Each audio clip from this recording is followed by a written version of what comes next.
from the high desert and the great American Southwest. I bid you good evening, good morning, good afternoon, wherever you may be in the world's prolific time zones. Covering all of them with this program, we are Coast to Coast AM. I'm Art Bell. And I'm going to tell you, the hair on the back of my neck is standing up right now. And that doesn't happen easily. I've dealt with a lot of strange things for a lot of years. And so that doesn't happen easily, and I'll tell you all about that in a second. I thought tonight we would do open lines all night long, something I haven't done in a very long time. And toward that end, I will donate one line, what is usually the first-time caller line. That would be area code 775-727-1222 to the, what shall we call it? The non-human entity encounter line. That would cover a lot of territory, including abductions, of course.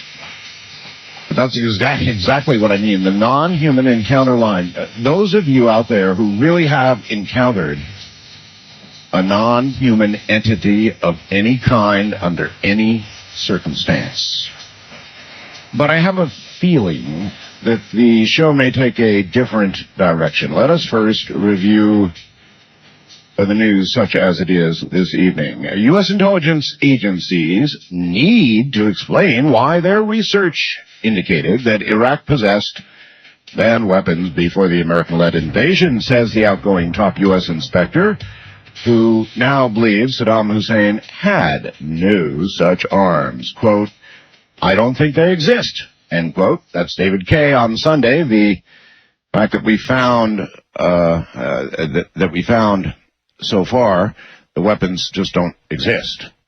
We've got to deal with that difference and understand why. So he's essentially saying to Washington, you really need to explain this. We went to war over this, and they don't seem to be here. This does require a public explanation. An Iraqi U.S. helicopter crashed in the Tigris River while searching for a missing soldier on Sunday. The aircraft's 2 crew members were missing. Didn't say what caused the crash of the OH-58D Warrior helicopter attached to the 101st Airborne Division.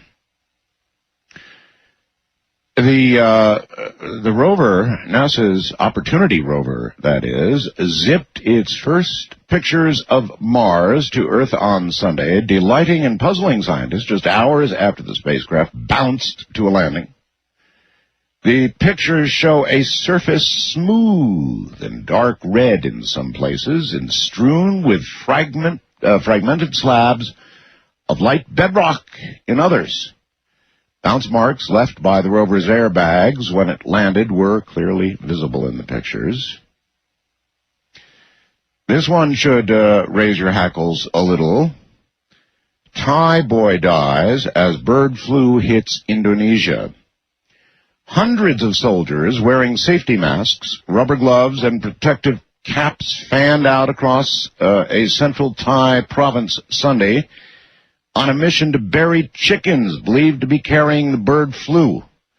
A 6-year-old Thai boy died of the disease late Sunday, becoming the country's first confirmed human fatality, as the World Health Organization warned the virus could be resistant to basic human influenza drugs. That's scary stuff. Barbara Walters, stepping down from 2020, said she'll step down this fall as host of that news magazine program. Walters, 74, will do about 6 interview specials a year for ABC, including her pre-Oscar show, but away from 2020 she goes. So that's sort of a brief world cap. It's bad enough in the world right now, isn't it? Recap of the world's news. I wrote a book with Whitley Strieber. It's called The Coming Global Superstorm. And when Whitley and I wrote this, we envisioned by looking ahead. So, yes, of course, it's part science and part science fiction. And it's, of course, the book used in part, based in, the movie is based in part, the coming movie, The Day After Tomorrow it's called. You can see the trailer if you haven't seen it yet. It's based in part on this book,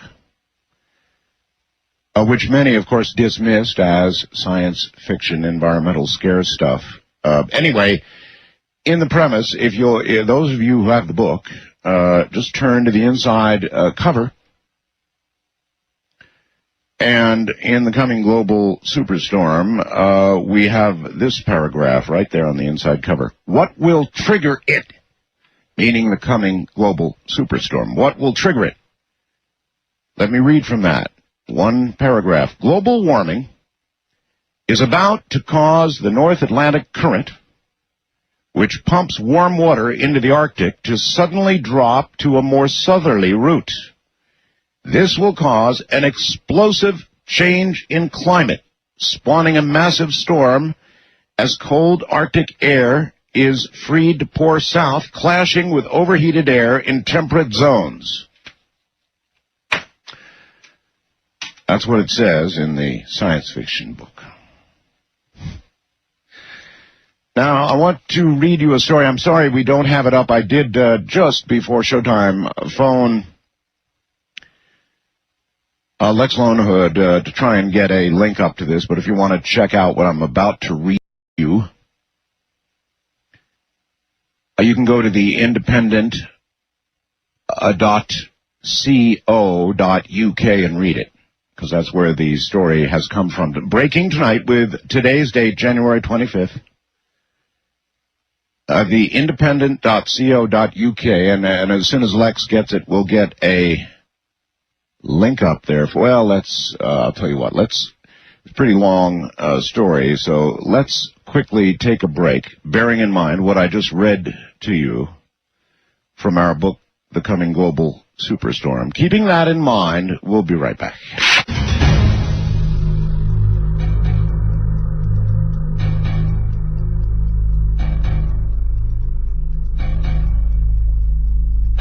Once again, this story that I'm about to read you, breaking in the last couple of hours from the independent.co.uk. Headline is, Global Warming Will Plunge Britain into New Ice Age Within Decades. Listen to this. Britain is likely to be plunged into an ice age within our lifetime by global warming, new research suggests. It always begins that way. New research suggests. A study which is being taken seriously by top government scientists has uncovered a change of, quote, remarkable amplitude, end quote, in the circulation of the waters of the North Atlantic. Now this, you're just hearing about this. A remarkable, use their words. A change of remarkable amplitude. Similar events in prehistory are known to have caused sudden flips of the climate, bringing ice ages to northern Europe within a few decades. The development, described as, quote, the largest and most dramatic oceanic change ever measured in the era of modern instruments, end quote, by the U.S. Woods Hole Oceanographic Institute, very well respected, which led the research, threatens to turn off the Gulf Stream, which keeps Europe's weather mild. Turn it off, folks. If that happens, Britain and Northern Europe are expected to switch abruptly to the climate of Labrador, which is on the same latitude, bringing a nightmare scenario where farmland turns to tundra and winter temperatures drop below minus 20 degrees centigrade. Much heralded cold snap predicted for the coming weeks would seem balmy by comparison. A report by the International Geosphere-Biosphere Program in Sweden, launched by Nobel Prize winner Professor Paul Crutzen and other top scientists, warned last week that pollution threatened to trigger, quote, trigger changes with catastrophic consequences, end quote, like these. Scientists have long expected that global warming could, paradoxically, and it does seem that way, I know, cause a devastating cooling in Europe by disrupting the Gulf Stream, which brings as much heat to Britain in winter as the sun, as does our sun. The U.S. National Academy of Sciences has even described such abrupt, dramatic changes as, quote, likely, end quote. But until now,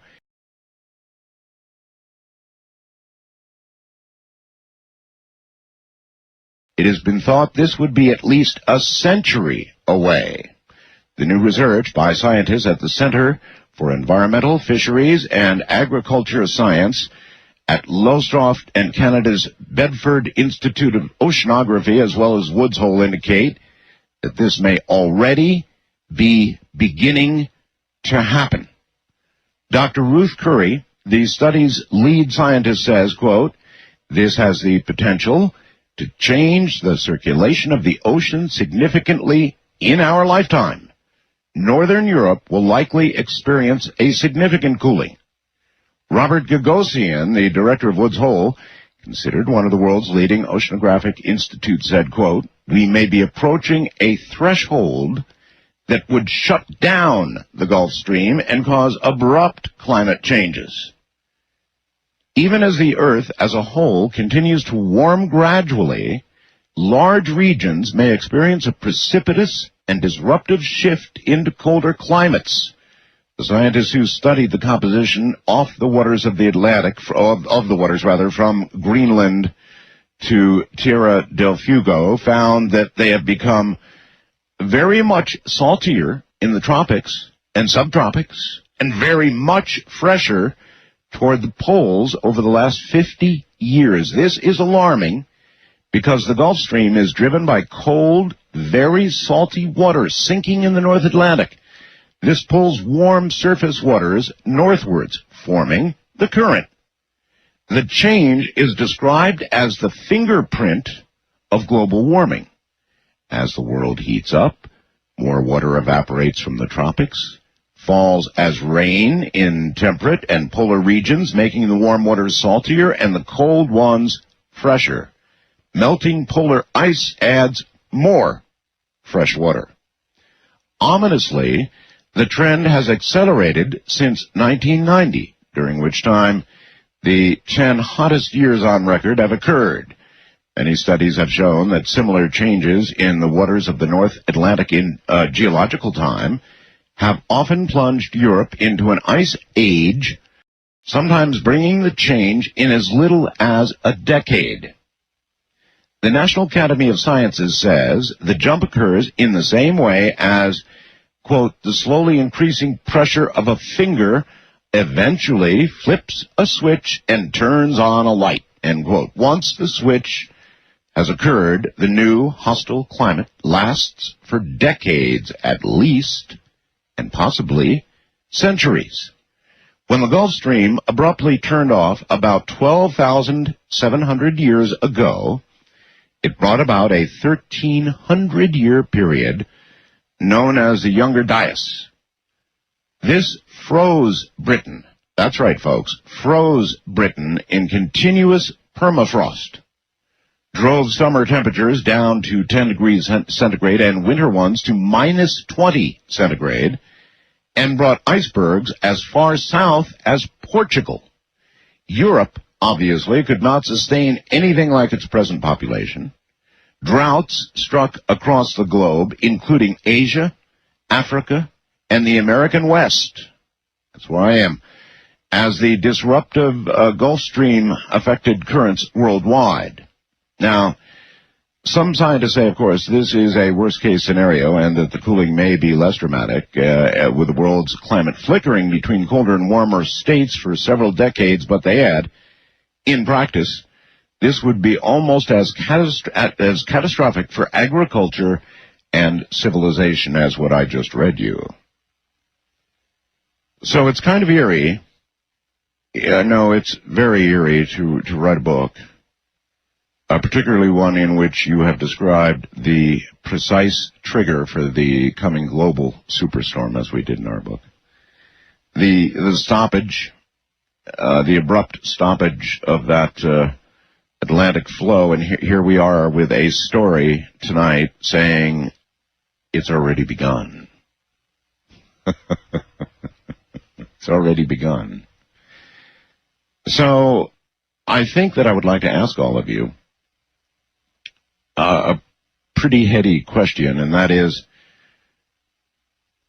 how do you think the world would react to a worldwide, global, environmental, catastrophic event of this magnitude? Exactly this. We've got to get this story up so you can read it. And when I did, having written that book, of course, the hair on the back of my neck just stood straight up. This is within the last few hours. And so I've been toying with this idea and this concept for a while, as you know, since, of course, writing the book with Whitley. But here it is. Now, I wonder how you think the world would handle such an event. Europe would be in dire distress, immediate dire distress. I mean, London would be suddenly frozen. It would be frozen over. I mean, they could no longer sustain the population of that portion of Europe, period. It would shift, perhaps, ultimately, billions of people. And it could do that inside of 10 years. Just like, you heard the article, I hope you did, just like somebody throwing a switch that quickly. Now, what is it we're seeing with the climate right now? The little flickering, twitching changes that are occurring before that moment? Or something less dramatic? Well, according to this story, I would say, just offhand, you combine this with things like species jumping, viruses, and all the rest of it, and you begin to get a pretty dire picture, actually. And I just wonder how you think the world would deal with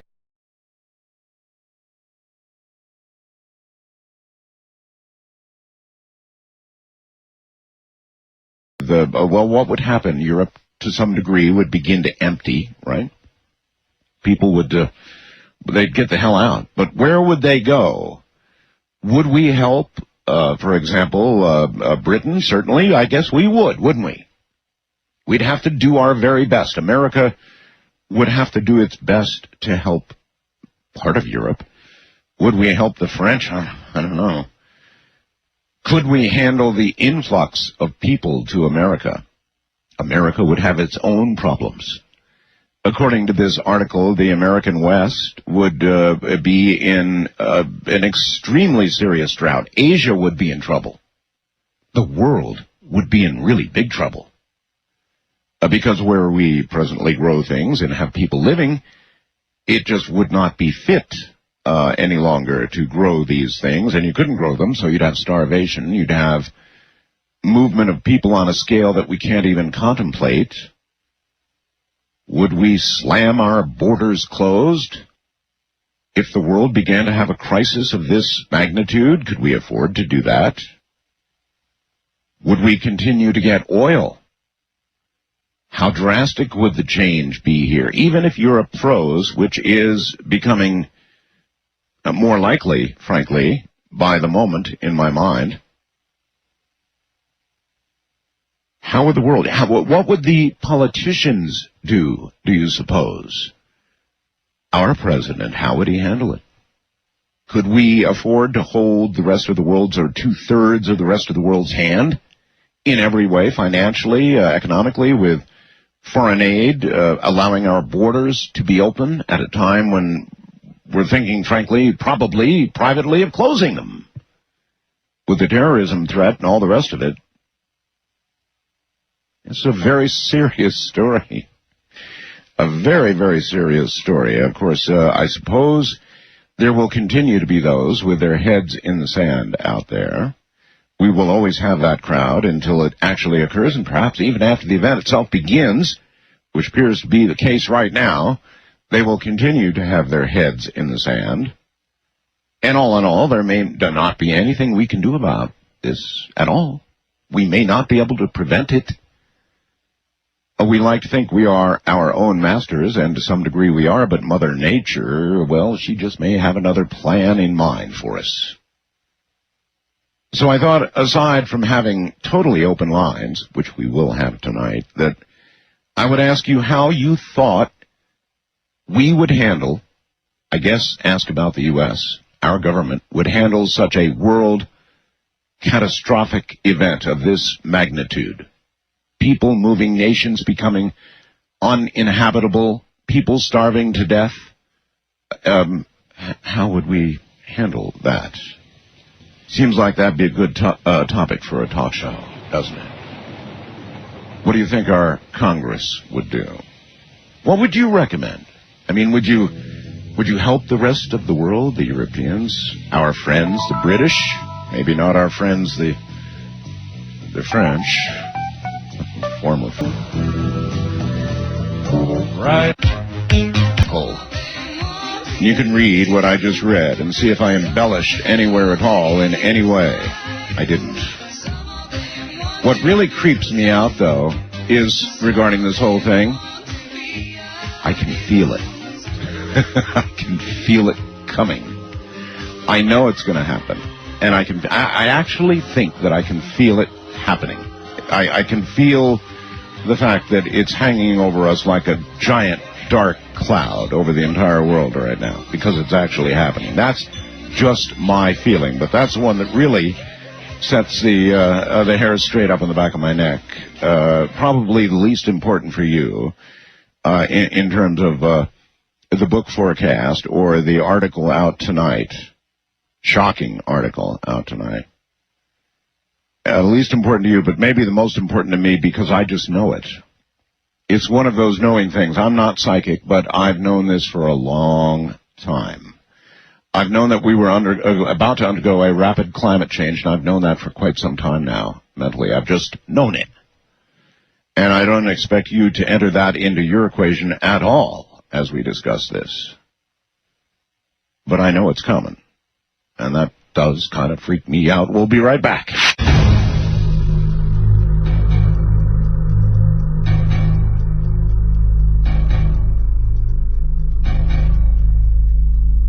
I promised open lines, and here they come. On the international line, you are up first. You're on the air. Hi. Hi, Art. Good evening. It's Paul calling from the Paul Show in Vancouver. Yes, sir. Listening on 1410 C-Fun. Thank you.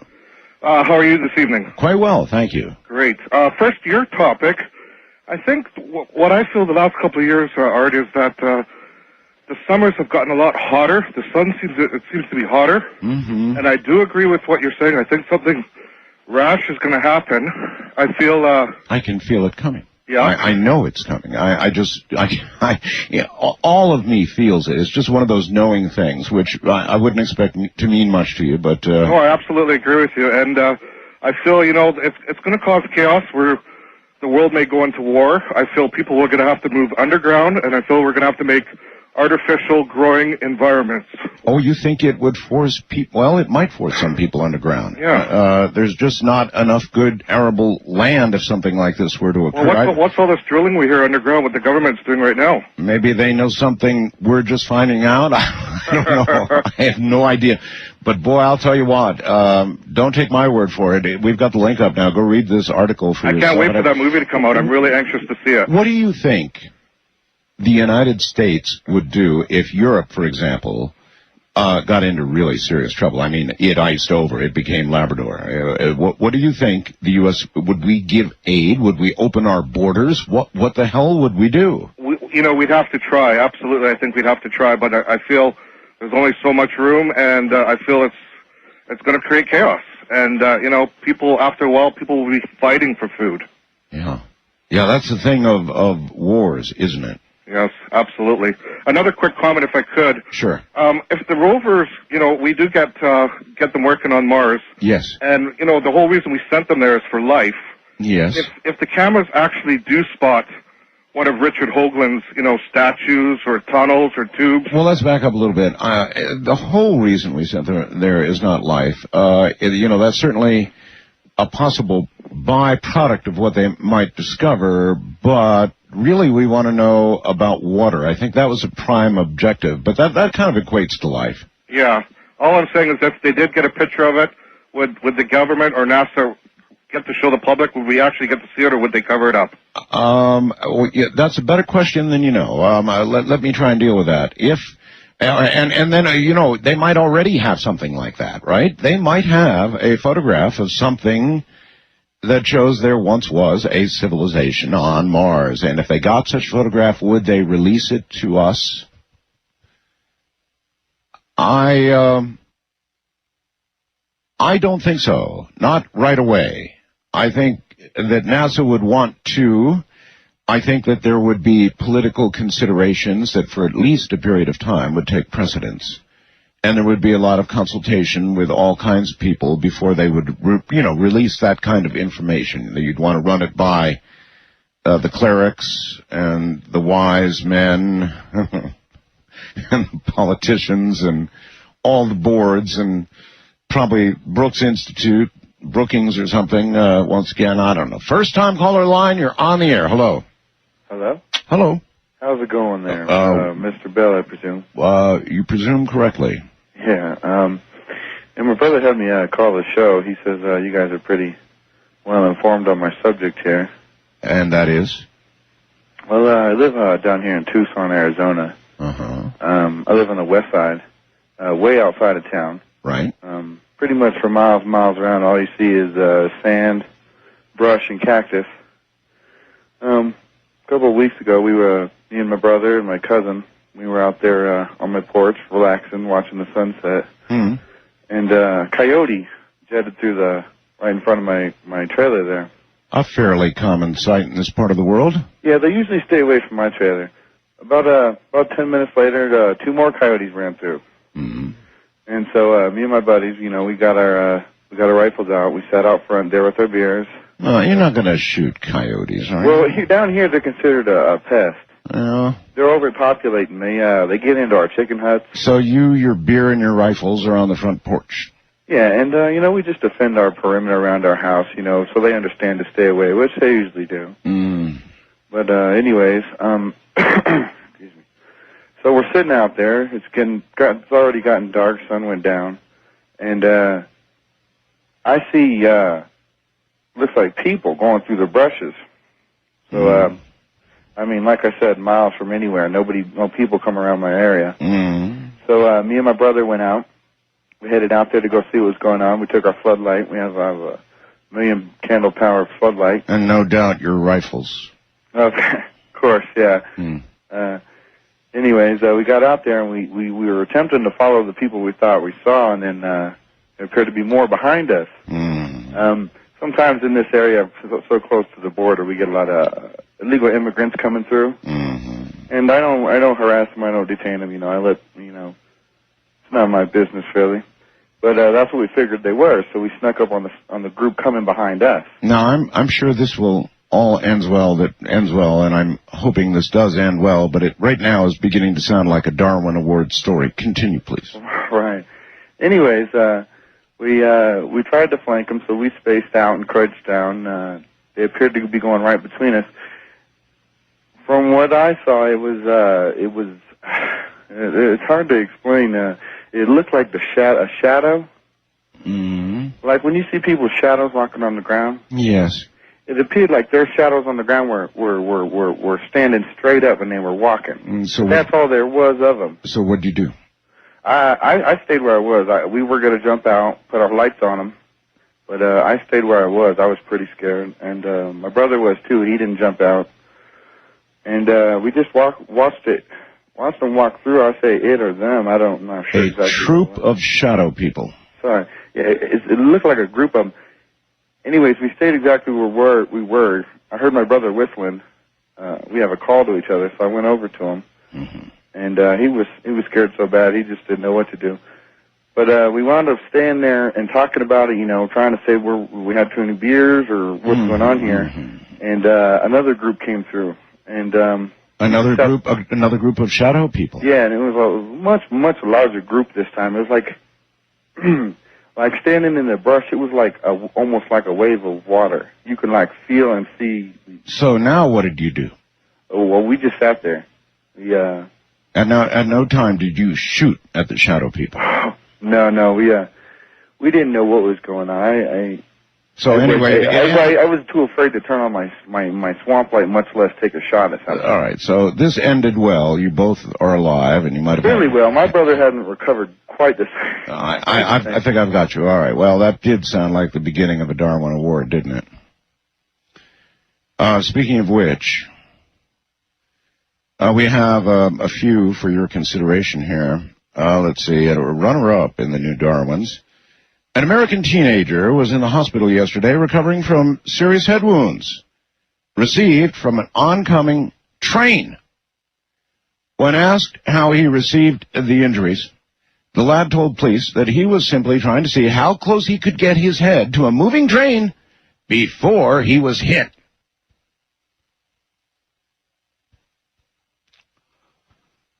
And in this way, the gene pool surely is cleansed. And then this, when a man attempted to siphon gasoline from a motorhome parked on a Seattle street, he got much more than he bargained for. Police arrived at the scene to find a very sick man curled up next to a motorhome near spilled sewage. Police spokesperson said, man tried to attempt to steal gasoline, but unfortunately plugged his siphon hose into the motorhome sewage tank by mistake.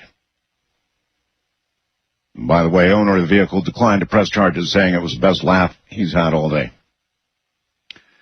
And then finally, this, when his .38 caliber revolver failed to fire at his intended victim during a holdup in Long Beach, California, the would-be robber, James Elliott, did something that can only inspire wonder. He, of course, peered directly down the barrel and tried the trigger again. This time it worked. And in this way, perhaps the human race advances. I'm not sure about that. Wildcard line, you're on the air. Hello. Yes, good evening, Art. Thanks for taking my call. You're very welcome. This is Roland. I'm calling from Boise, Idaho. On a cell phone, aren't you, Roland? Yes, I am. You can always tell, can't you? Yes. But I think that last caller, did you know that in the Asian part of the world, they also grow peyote down in that country? They also what? Grow peyote. The little hallucinant plant. Oh, yes. Do you mean peyote? Yes. Peyote, yes. Yes, indeed. Yes. You think they may have been had a little peyote with their beer? And Well, I don't know. Sounds pretty strange to me. But Yep. In regard to the business about Great Britain and that country Europe, freezing actually. over. Yeah. How's that? Europe, actually, yes. Yes. I think what might happen as far as the United States policy is that regardless of whether it's Republicans or Democrats in office, I think we will continue to pursue an aggressive oil policy and create more situations. We would have to pursue an aggressive oil policy no matter what the hell happened anywhere in the world. It wouldn't matter. However, there would certainly potentially be a fight. For example, a freezing Great Britain in Europe would have to have, certainly at the beginning of this, before they realized perhaps their land was not habitable any longer, there would be a long period of time where they would need a great deal of heating fuel and fuel just to stay alive. You bet they would. And I can see that, our policy is being aggressive in Iran and the Eastern Caspian and a number of other places. But oh, wait a minute. You don't think that's why we might invade a country like Iraq right in the middle of the oil world, do you? Oh, no. It couldn't be. It couldn't be that. It was the weapons of mass destruction, right? Exactly, right? Darn right. Give me three lashes for that. I'm sorry. But as an aside, I know Lex is doing a good job for George, but I wanted to make sure that your previous webmaster, Keith, did he land up all right, okay, somewhere? Keith Rowland is doing fine. I talk to him from time to time, and I talk to him, in fact, I talked to Mary Rowland just a couple days ago. They're doing fine. He did a wonderful job for you, Art. He absolutely did. I appreciate the call, sir. Thank you. Thank you, and take care. It's really interesting, isn't it, to contemplate how we would help our neighbors, what we would do or not do to help our neighbors, and if it really got rough, what we would do. I mean, it's almost hard to picture a world, the kind of world that this story depicts as our being on the threshold of right now. This is a big story. I wonder if the networks are going to pick this up. I wonder if the major U.S. networks, anyway, are going to pick this up. Or is this something just too... Well, it's got the major research scientists from Woods Hole. I mean, it's got everybody behind it. But it's a pretty scary scenario, a pretty scary story. What do you think the networks will do with this over the next couple of days or weeks? Sometimes they don't get it right away, you know. East of the Rockies, you're on the air. Hello. Hello, this is Michael in Norfolk, Virginia. Hi, Michael. I'm a little chilly. My voice may sound a little shaky. I just come in from shoveling snow. A lot of snow there. Yeah, it's kind of unusual for us.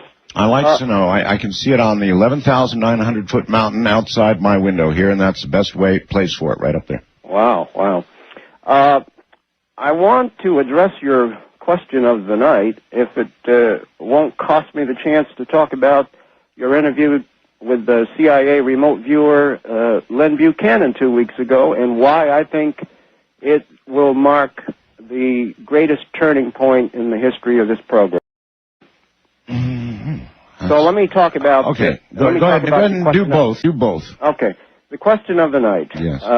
Would we help the Europeans in the case of a major disaster? And even beyond that, how would we react as a nation? I mean, would we slam the borders shut? Would we, or what? Well, I've got a surprise answer for you. I think that you are playing the role of Jonah the prophet. Please. It's eerie enough for me right now. Don't lay that on me. Well, this is a good thing. I don't know if I think of it that way. I'll tell you why I think it's a good thing. Because, as in the case with Gary North, where you saved America and the whole world from a tremendous Y2K collapse. Not everybody feels that way about Gary North. Even though you are absolutely correct. The billions of dollars spent on Y2K prevented a disaster, but people don't buy that because it didn't happen. Anyway, go ahead. Well, $500 billion is not the kind of money that corporate America likes to spend. No. And the only reason they did it is because coast-to-coast listeners bombarded their banks and their governments and everybody that has anything to do with power in this country, and they had to spend the money. It's as simple as that. We would have had disaster. So they're laughing at you for being a success. Mm-hmm. And I hope you'll be a success again. Last night's guest, coupled with Fred Allen Wolf, tells us why, with the mass consciousness, we could prevent a coming global superstorm, which is inevitable. The Scripture talks about it. But all right, but listen, we're very short on time, and I don't want you to miss out here. So. Okay. Len Buchanan and why? Yes. Look, he described something called remote influencing, bilocating, and this is very controversial because he described doing it to Jesus, just as Ed Dames described doing it to Satan. Yeah, Now, the reason why this is very significant is this. Jesus himself talked about this dynamic. He said it is a principle that can be used. He described himself as using it. He, on the night that he was crucified, told his disciples that this is the way by which he would influence them in the future. West Coast and an area that has very short grass, which she didn't understand. Did you ask her what the purpose of the chemtrails would be? Didn't get into that much, but boy, she sure described as a spout coming out the back, coming out underneath. All right, I think I've got it. So somebody's sort of channeling in a way. Well, here's one scenario that I don't toss away as impossible.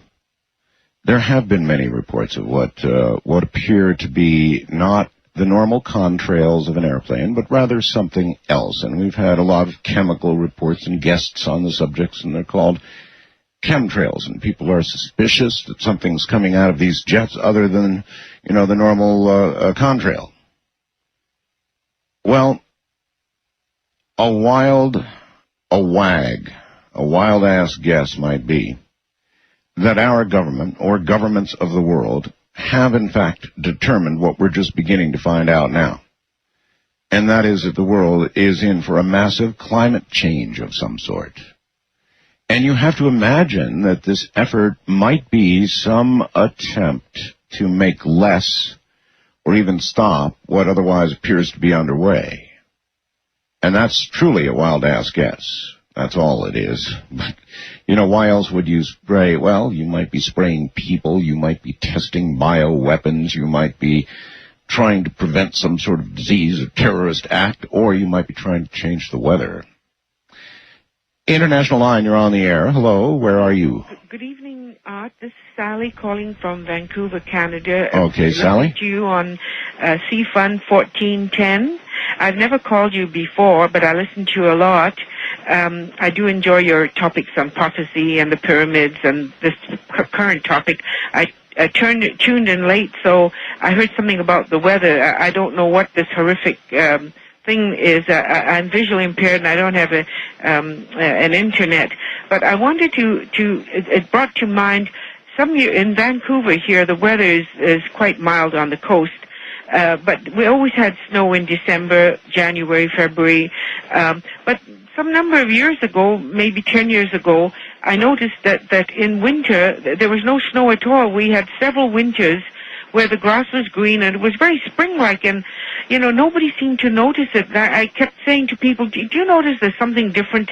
The weather's changed, and they said, well, there wasn't much reaction. I kept saying... Well, that's because for most people, it's the weather, and it always changes. I mean, it's not a topic of world a class discussion. It does change. I mean, it gets really cold for a while, really hot for a while, but there are trends that are much larger than those, and what we're discussing tonight is the current in the Atlantic Ocean. Mm-hmm. We have a report tonight, out just hours now, indicating that this current is slowing and may be about to stop. And should that occur, Great Britain and that part of Europe would suddenly become frozen.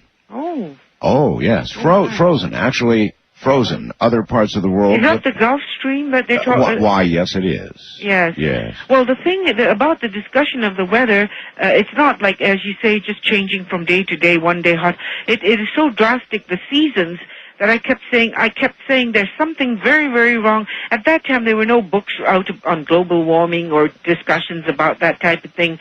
But I kept saying that there's the world, the climate, at least in this part of the country, is changing dramatically. Okay, the U.S., yes, U.S. Woods Hole Oceanographic Institute, very well respected, worldwide reputation, right? Mm-hmm. Just said that, they described the development as, quote, the largest and most dramatic oceanic change ever measured in the era of modern instruments. Mm-hmm.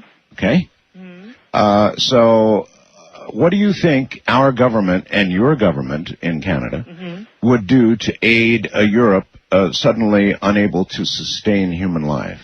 Well, when you say freeze over... freeze over. Get as cold in London as it is in Labrador. There'd be sort of ice all over the place or something? Sort of, yes. Well, I don't know about this country here because our government seems to be so broke all the time. And so you're saying Canada couldn't really chip in big time? Well, what, for instance, what could they do? Could they Well, you could open your borders and you could allow people to come in? millions of Europeans who won't have a place to live to come in. But how, would they come over the Atlantic by boat, or how would they come over? Cause, probably any way they could. Mm-hmm. Yes. Mm-hmm.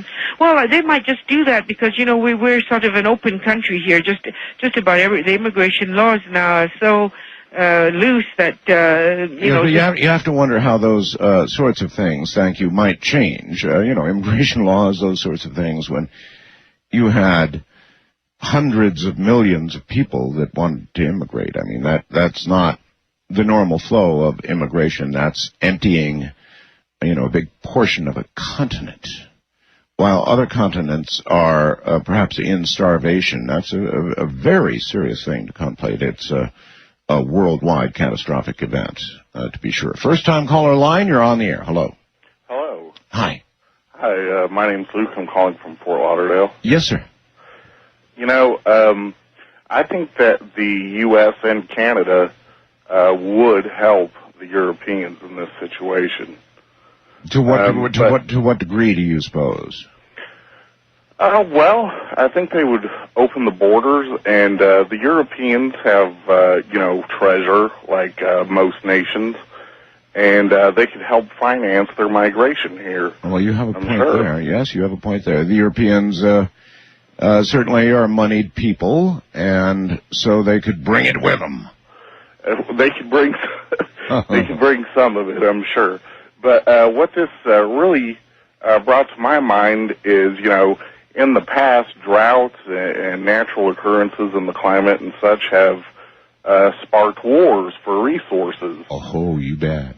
And this freeze-over would definitely affect Central Europe and Russia. Well, even if it happened as quickly as they suggest, say in 10 years, there would be increasing incremental but very fast pressure. Europe would begin to freeze. They would need a very great deal of fuel to keep from dying. That's right. In this move of ours with Great Britain into Iraq and Afghanistan and around the Caspian Sea area. Don't suppose that has anything to do with it, do you? Yes, I do. Oh, you do? Actually. Yes. And along with other cataclysms that they know are on the way. But one thing that comes to my mind is the prophecy in Ezekiel, where Russia and different tribes, I could go through the biblical names of all of them, but that's all right.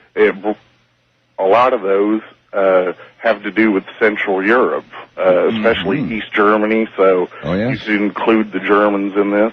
Oh, absolutely. Move into Iran, Iraq, into warmer climates, and a rush for the oil fields.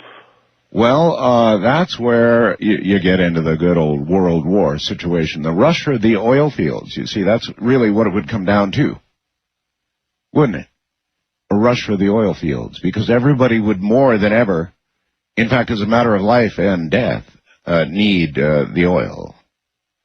And our economy, as a matter of life and death, needs the oil.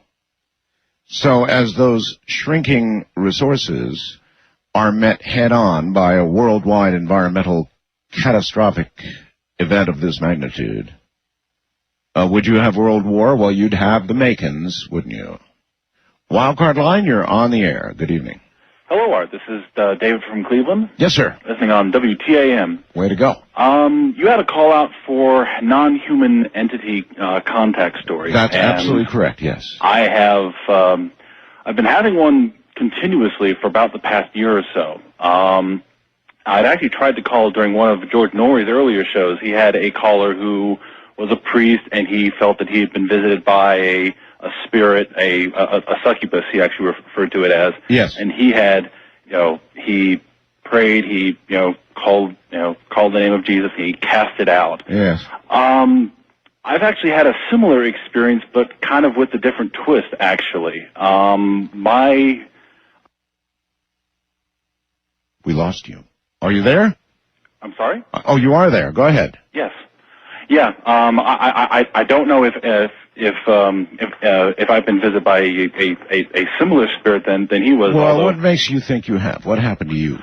It started with a series of dreams that I started having last January. Actually, they were just on that edge of sleep, just where you're just starting to wake up. You're kind of half aware of the room around you. Twilight Zone, yeah. Exactly. And the first dream was extremely vivid. I felt her actually come down onto the bed. I could hear the coils in the bed creak. I could feel the sheets rustle. I could actually feel her kind of wrap around me, and it wasn't malicious. There wasn't any. Yeah, I couldn't feel any ill intent. It was just warm. It was comforting. And I thought to myself, okay, this is an interesting dream. Told my friends about it. 2 weeks later, I have another dream along these lines. 2 weeks later, another dream. It starts to become a pattern, and my friends initially think, okay, maybe he's just imagining things. And 2 or 3 months later, a friend of mine came over and just spent the night. And while she actually went to get into my bed, and just as she did, she consciously, she's much more in tune with energies and spirits. She actually felt her sit down on the end of the bed with her. I wasn't even in the room at the time. She went in sat down on the bed and felt the spirit sit down on the bed with her. Oh. She has my spirit, which I've named her Betty. And then did what when this happened? It's kind of a strange relationship that she and I have. The spirit that I've. How strange? She works through me. It's almost a vampiric relationship almost. I know it's something of a taboo word, but she actually works through me. I help her perform energy feeding, which is actually not a malicious experience. Actually, it's quite a pleasant experience for all involved. But it's I mean that there's not enough time to go into all the detail. But you have to understand where I'm coming from with this. I'm an engineer. I've been a science and math person my entire life, and even just as of last year, before these things started happening, I had a lot of friends who were involved with Wicca and with spirituality and metaphysics, and I would constantly say, I wish that something like this could happen to me. I've never felt anything like this. People say they see energy or they see auras. There was your mistake. You must be careful what you wish for. And you see, there it happened. And honestly, this is a wish that I'm extremely glad has come true because... Well, sir, if you're happy and she's happy, that's all that counts. Happy dreams. And they do sound happy. They sound... Although I was only reading it between the words, it all sounded fairly sexual to me. I have a feeling those were the details there wouldn't be enough time to go into, but that's what it sounded like. Good enough. East of the Rockies, you're on the air. Hello. Good evening, Art. Good evening, sir. This is Joe, calling from the area of WNAX, the Blowtorch in Yankton, South Dakota. Yankton, South Dakota. Yes, We're sir. about 120 miles from there. We've had one little dusting of snow all winter. Oh, you're kidding. Nope. We're in the wide open spaces. We're in the little house on the prairie area. Yeah, it ought to be brutal up there. There has been 1 3-inch snowfall and temperatures between 30 and 40 all winter. Times they're a-changing, sir. Unbelievable. Yes. You've got 2 guests that you should have back on, Art. And Commander Donaldson about Flight 800. Yes. And Greg Wynn explaining the true nature of radical fundamental Islam. All right. Well, of course, we've done that twice, but I would be more than happy to delve into it yet again. As a matter of fact, it'll probably be an eternally returning topic, since that seems to be the state of the world right now. You've got to wonder how such a catastrophic event as the world's weather changing like that would have on terrorism. Would it worsen the situation? Do you think it would worsen it? West of the Rockies, you're on the air. Hello. Hello. Hello. Hi, Art. This is Barry in Tucson, Arizona. Yes, Barry. Is this open topic? Yes. I wanted to talk about acupuncture and Chinese medicine. Okay, what about it? Just a basic thing that I'm an acupuncturist, and it's really tremendous how the Chinese learned to work with the body and work with nature to right things that got wronged. Do you know how unlikely it is that I would allow anybody to stick pins in my body? And I had to wonder about that because I heard you're in so much pain. It's like, oh, I could probably help them. But not by sticking pins in me. Well, I have a phobia. I know I do about that. I don't like shots. I used to give them in the military and the Air Force. You'd be surprised how many people have a fear of needles, try acupuncture because their pain is so bad. But what I wanted to do is relate two stories to you about Chinese medicine and how they think. Okay, very quickly, because we're about out of time here. Okay. There was one of the valleys in China was getting inundated with respiratory diseases. Yes. They determined it was from a wind coming off the mountains. Yes. So the Chinese planted 8 million trees to change the wind patterns. Isn't that cool? That is cool. As a matter of fact, that is cool. And I guess things like that could be done, maybe, with what appears to be coming at the world right now. You know, something to change it all. As I said, maybe that's what the chemtrails are all about. I don't know, but I do know you should read this article, The Coming Ice Age, at coasttocoastam.com right now. Just click on the 100.1 FM. See if you can catch us in the middle of the night. International line, you're on the air. Hi. Hey, Art. How you doing? This is Frank here, talking from Powell River, BC, listening to you on KEX. Yes, sir. In lovely Portland. Yes. Weather change. Well, you know, I can't really understand it because I was listening to George last week, and there was a guest on, and he was saying that the seas are warming up.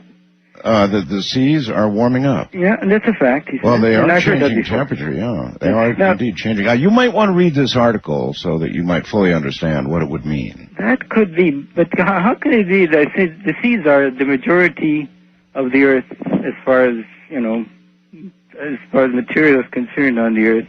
I mean, the seas are much bigger than the land mass. Yes.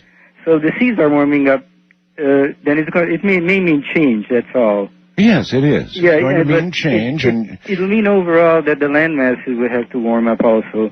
There was somebody also with George a little while ago, and he was saying we're coming to the end of the last ice age at this time. Well, you see, I'm reading what Woods Hole is saying right now. I mean, these are the best in the world that are saying this, Okay. For what it's worth. I mean, you might want to peruse this article and then check back with me, but I appreciate it. You know, a lot of people believe a lot of things, and that's fine. But you do have to at least give a wink and a nod to the very world's best. You know, Woods Hole is right there at the top, and you just can't ignore you can ignore what they say, but you better not. That's what I'd say. First time caller line, you're on the air. Hello. Hello. Hello. Hey, Art. This is Terry from Arkansas. Hello, Terry. How you doing? I'm okay.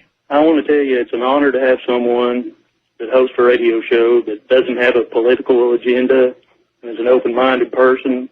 Honor you for that. On the question you have tonight, if we're here in 20 years, I'm an optimist, but the news in the last few months just gets gloomier and gloomier. And it's one thing or another now.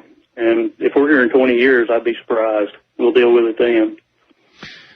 Well, I wouldn't say that we won't be here in 20 years, but we could be living under radically different circumstances. Yes, it's sir. not going to be that's why I kind of was joking about the last days of the great planet Earth. We'll be living for survival instead of material. I mean, these could be the days that we'll refer to as the good old days, back when everything was, quote, normal. Right. Sort of. I've got one other little quick point to make. Yes. We went to Mars looking for life. We went to the moon. We didn't find life what we call life as we know it.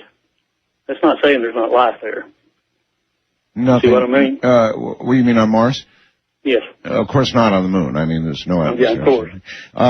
But on Mars, we haven't had a good enough look yet to really make any determination about Mars. But no, nothing's walked up to the screen. Oh, I know that. Yeah. But we look at it as life as humans know it. You know, as humans could exist there. There is probably some kind of life on Mars, sir. That's just a fact. If we have a life, and we do, at the bottom of our very deepest oceans, near volcanic venting, the most primordial conditions that one can conceive of, then there could easily be, and likely is, life, perhaps not as we know it, but on Mars, and on other planets, and perhaps even moons. Some moons may harbor life, not necessarily as we know it, as you pointed out. Wildcard line, you're on the air. Hello. Hi. Hi. My name is Junia. I'm in Tulsa and listen to KFAQ 1170. Tulsa, Oklahoma. Yes, ma'am. We haven't had the privilege of having your program for very long, but I've sure enjoyed it. Well, we try to be different. Oh, yeah, well, you definitely are. I mean, you can hear the same old stuff, any old time. Right. Well, I just wanted to make a quick comment. Personally, I don't think that we would be that much of a help to Europe if something like that does occur, because it's been my experience that the U.S. usually looks out for itself, and if they didn't have a lot that they could bring with them, we wouldn't help them. Well, when times get tough, I guess we'd find out how much we are really the world, as they sing about and so forth and so on. Are we really the world, or would we have to look out for ourselves? I don't know. Well, if it was up to the people, I think we would. But if it's up, to the government... Well, you see, ultimately it would be up to the people, because you'd probably have one candidate who believed that we should heavily invest in helping Europe while it icicled over. And then you'd probably have some other candidate who didn't feel that way at all and took a more nationalistic position. So the people might get to decide something like that. Well, that's possible. I have one quick question for you. Sure. For those of us who do not have computers, is there any way to write to you? Because there's something that I've wanted to tell you about for a long time, but I would prefer not to do it on the air. But do you have I sent one to George Norrie, but I don't know if that's the same address or not. No, it would not be. Okay. I think that we have reactivated our P.O. box. Okay. But I'm not sure about that. So I will check into it, and if indeed we have, I will get that address out on the air. All right. Okay? I'd really appreciate it. All right, dear. You'd really want to hear about this. This is really something good. Well, I mean, you could give me a hint here. Well, it's a great work that has been given to mankind, but you need to be a serious seeker after truth. And from what I've been able to just gather from listening to you, intuitively, I sense that you are a seeker of the truth. And if you really want to know the answers to a lot of the questions you talk about on your program, it's in this work. It really is. I'm not a quack or anything. I mean, really. What is the work? It's called In the Light of Truth. That's some kind of book or pamphlet or something? Yeah, it's a 3-volume work that has been given to mankind by higher sources, and it really... What higher sources? Well, you just have to read the... Well, no. What higher sources? God? Aliens? No, not aliens. The spiritual sources. It comes from spiritual knowledge. It's been given to mankind. Well, but it had to get on paper. Somebody put it on paper, right? Well, yeah, they incarnate. I mean, there are higher spirits. Well, is this channeled material? No, it is not. It's not channeled. No, it is not. Well, then how did it get here? Did somebody's cell phone ring or what? No, the being that incarnated on Earth wrote the book. Okay, so this is somebody who just... a being that just suddenly was on Earth. No, incarnated. There's only one way to be born on Earth, and that's... Okay, so this person who is born is some kind of savior. Well, I wouldn't go that far. It's just the book. Okay, all right. Well, all right. We'll see what we can do with an address, and I wish you could have been more specific about your source. Just somebody or a spirit which incarnated. Couldn't tell us more. East of the Rockies, you're on the air. Hello. Hello, Art. Hi. This is Mike from Cleveland, Ohio. Hello, Mike. Talking to you from 1100. Yes. About global warming. It's not happening. It's cold up here. Yeah. Yeah. Yeah. when the weather warms so up. you're the kind of guy who thinks that because it's cold, how cold is it in Cleveland, by the way? About 17 degrees in the teens. 17 degrees. Yeah. That is chilly. But you see, just because it's 17 right now in Cleveland, you know, there's a bigger picture going on than that. And so I understand that you don't feel real global warming, warm and fuzzy right now. Not warm and fuzzy at all. I'm cold. Yeah. But there is a bigger picture out there, buddy. Really? Yeah. And you really ought to read this article. What's the article about? What is it about, right? It's called The Coming Ice Age, and it's right on the front of the website. Very easy to. Do you have a computer? No, I don't have a computer. You don't have a computer. No, I'm behind the times, All right. I might be forced to read this again. I didn't want to have to read all this again. All right. Okay, I can stand it. You say you can stand it, or you can't? I can stand it. You can stand it. Well, Woods Hole Oceanographic Institute, as well as most of the rest of the world's really top-notch institutes, think that what's about to happen is that the flow of water in the Atlantic, which keeps Europe warm, is going to stop. Is actually now begun to slow and is going to stop. And when it does, Europe will freeze. Freeze? Yes. It'll be under a big icicle. A big icicle, yes. And that will have some pretty big impact. Mm-hmm. How are they going to get their crops and oil? Right. There you are. How are they going to get their crops and oil? How are they going to eat and stay warm?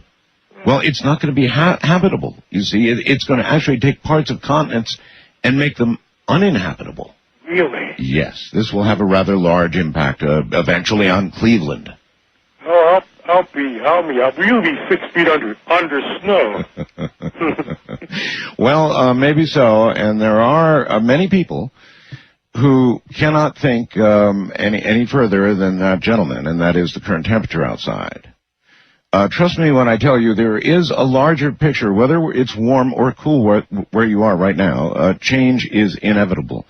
But change on the scale that's being described here is not the same thing as, gee, it's cold out there in Cleveland right now. West of the Rockies, you're on the air. Hello. West of the Rockies? Yes. Oh, hello, yes. Art. Hi. This is Kyle calling from Vancouver. Yes, sir. Washington. And I want to know what you think about the ARRL licensing proposal for ham radio. Wow, there's a jump in topic. Okay, I am a ham operator, as you know. I am W6OBB, Old Broken Bones, and have been since I was like 12. Yeah. I think that, and so I'm going to lay it on you, and I want to see what you think, and the rest of the ham world too. I think that the licensing structure they've set up to have 3 licenses, that's okay. Yeah, that's great. And the changes they've proposed are okay. They don't go far enough. The rest of the world right now has eliminated CW as a requirement. I'm not bothered by keeping it as a requirement, 5 words a minute for the extra class license. However, I wish the American Radio Relay League, oh, Lord, please let them become realistic. Any night you care to, sir, I frequent 75 meters a lot. Go down and you see, folks, the ham bands are divided up almost in half. You know, like half for the people who operate with microphones on, you know, like I'm talking to you right now on a microphone, and the other half who use code, da-di-da-di-da-da-di-da, that kind of code, right? Yeah, right. And any given night, you might count 5 to 7 contacts going on code, and about 1 million going on voice. So I wish they would, just like the rest of the world out there, allow everybody to, you know, don't outlaw CW, don't outlaw Zyban, let everybody operate everywhere with the digital modes and all. Everybody can get along great. Just open the damn bands and let us be like the rest of the world. That would be So you really provoked me by asking that question. Oh, yeah. Yeah, that would be great. All right, I got to take a break. Thank you. All right. All right, take care.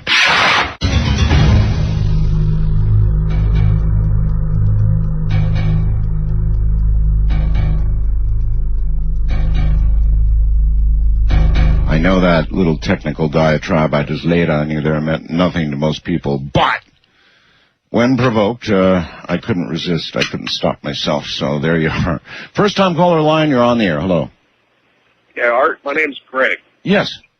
Yeah, I'm a technician class ham radio operator as well, and I'd like to be able to talk to you sometime. I wrote down your call letters, and hopefully I don't have the Morse code in yet, but hopefully someday I'll be able to talk to you. Well, maybe. Anyway, what's up? Yeah, I'm talking about global warming. Yes. Yeah, it's going to be really horrible if that happens over there in the United Kingdom and stuff. I mean, what's going to happen to our farmers in the Midwest? Is anything like that supposed to happen here? It would affect the entire world. The worst effects and the fastest, of course, effects would be on Europe, which would simply freeze.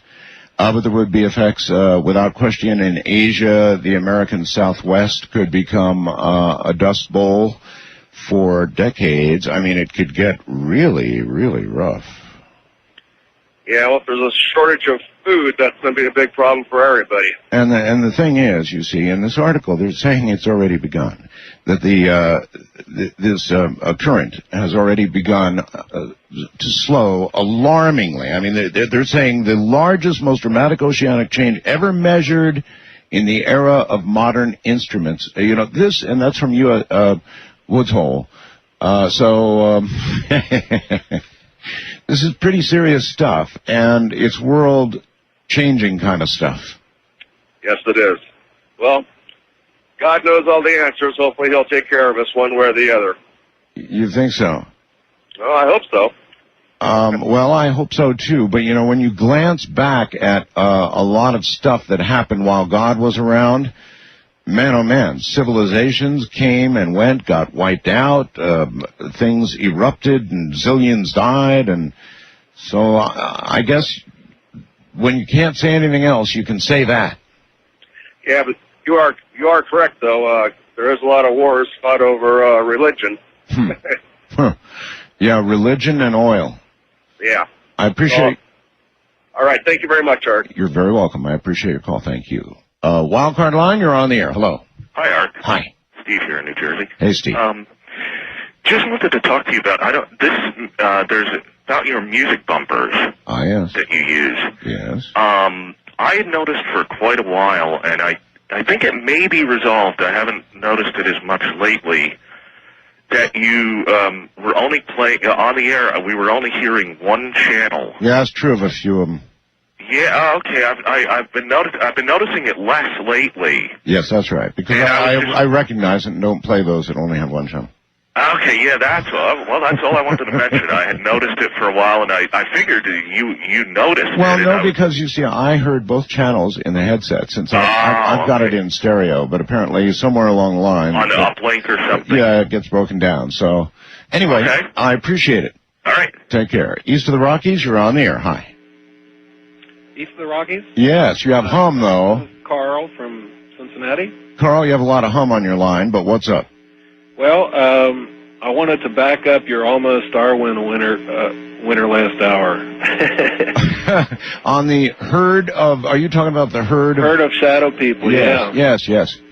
I remember when somebody called in years ago and said he saw a shadow person, and then immediately seemed like everybody was calling your radio station with these stories of what they were calling shadow people. That's right.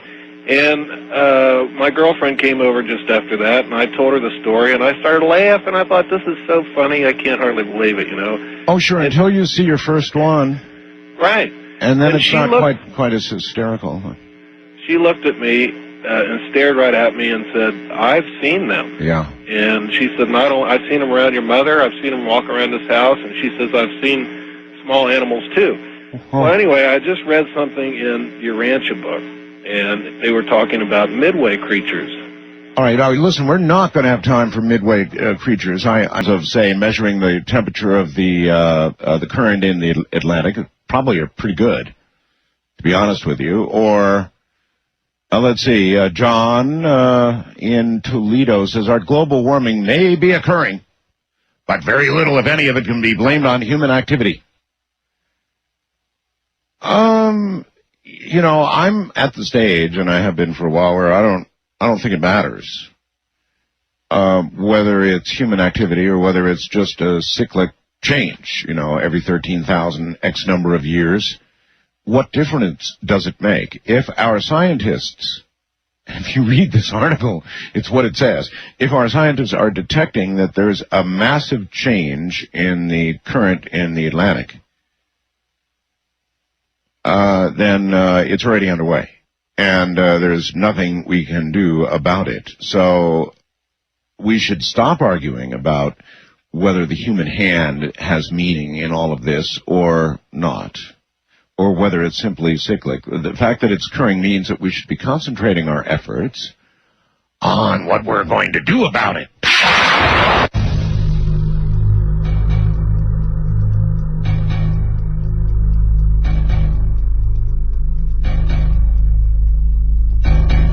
To the chilly waters, the unknown waters of unscreened calls. First time caller line, you're on the air. Hello. Hello. Hello. Hey, how you doing? I'm doing. I was reading the article that you mentioned earlier about the climate changes due to the Gulf Stream possibly being shut off. Yes. And I was wondering, and I couldn't find any information on the site, just what type of effect this would have on the North American continent, and in particular the United States. Actually, if you did read all of it, it did mention the American Southwest, I believe. Yeah, something about drought. Drought, yeah. Yes. But I mean, it wasn't really specific. I mean, you know, it didn't really cover most of the United States. It did sound like, by comparison, the rest of the United States would suffer virtually, you know, well, it didn't say anything, so I would presume it wouldn't suffer very much. That would make at least 2/3 of the U.S. okay, but that's still no small matter. I mean, right, and that's a presumption, you know, because they didn't say anything about it doesn't really mean that they're, you know, for example, sir, California is what 20% of the U.S. economy. True.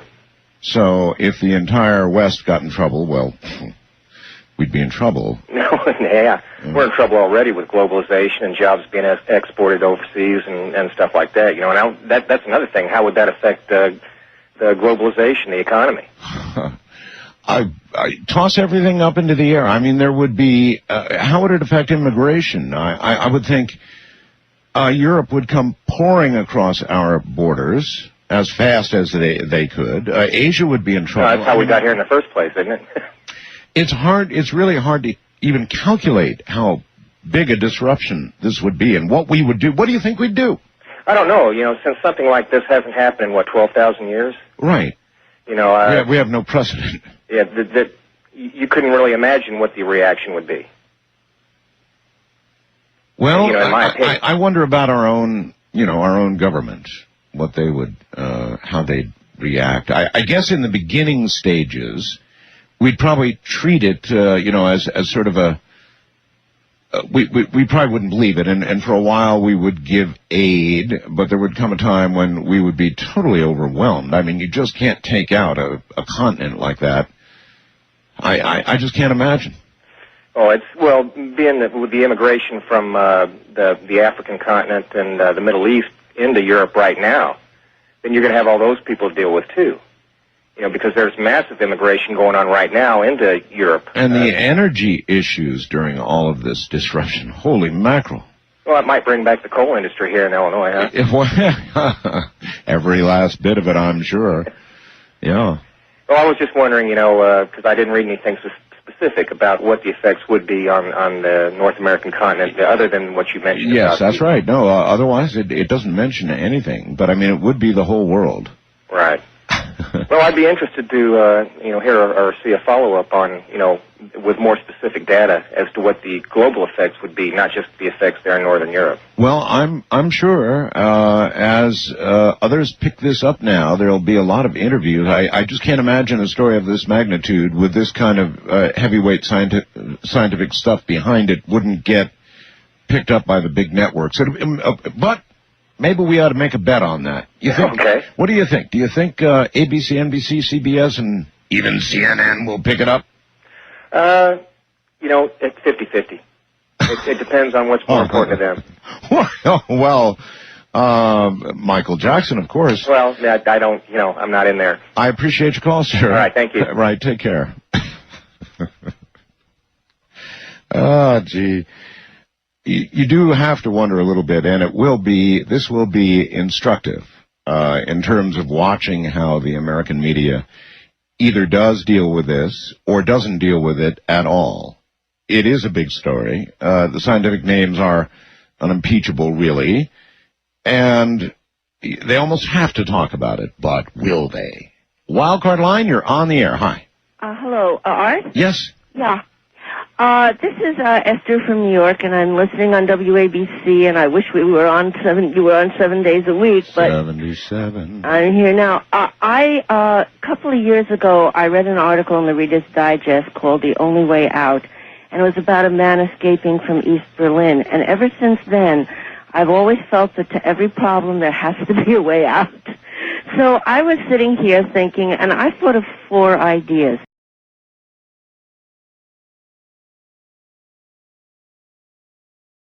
Oh, good. I don't know how good these are, but I will give them to you. Okay. The first thing is to send ships to the place where the Gulf Stream is to keep churning the waters. The second thing is that South America and Central America should also open its borders. The third thing is we should send underground places where people can live because there may be overpopulation. This would not work if there was a global warming, but if we have global cooling, it might work. And the fourth idea is that since we hopefully have 10 years on this, that we should work on spaceships so we could colonize other planets to escape from what's happening. So those are my 4 ideas. I don't know how good they are. Well, at least they're ideas. Yeah. And a lot more people are going to have to start thinking of things. I'm not sure you could stir the current enough with ships, so I'm not sure about that one.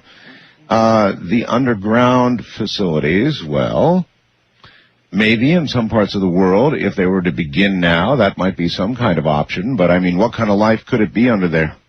Well, better than no life. No life at all? The Soviet Union did have a lot of air shelters for its citizens, during the Cold War, so... Mostly those would have been for the military and party elite. Oh, well, we can still help us people here. Well, anyway, at least you're thinking. That's good.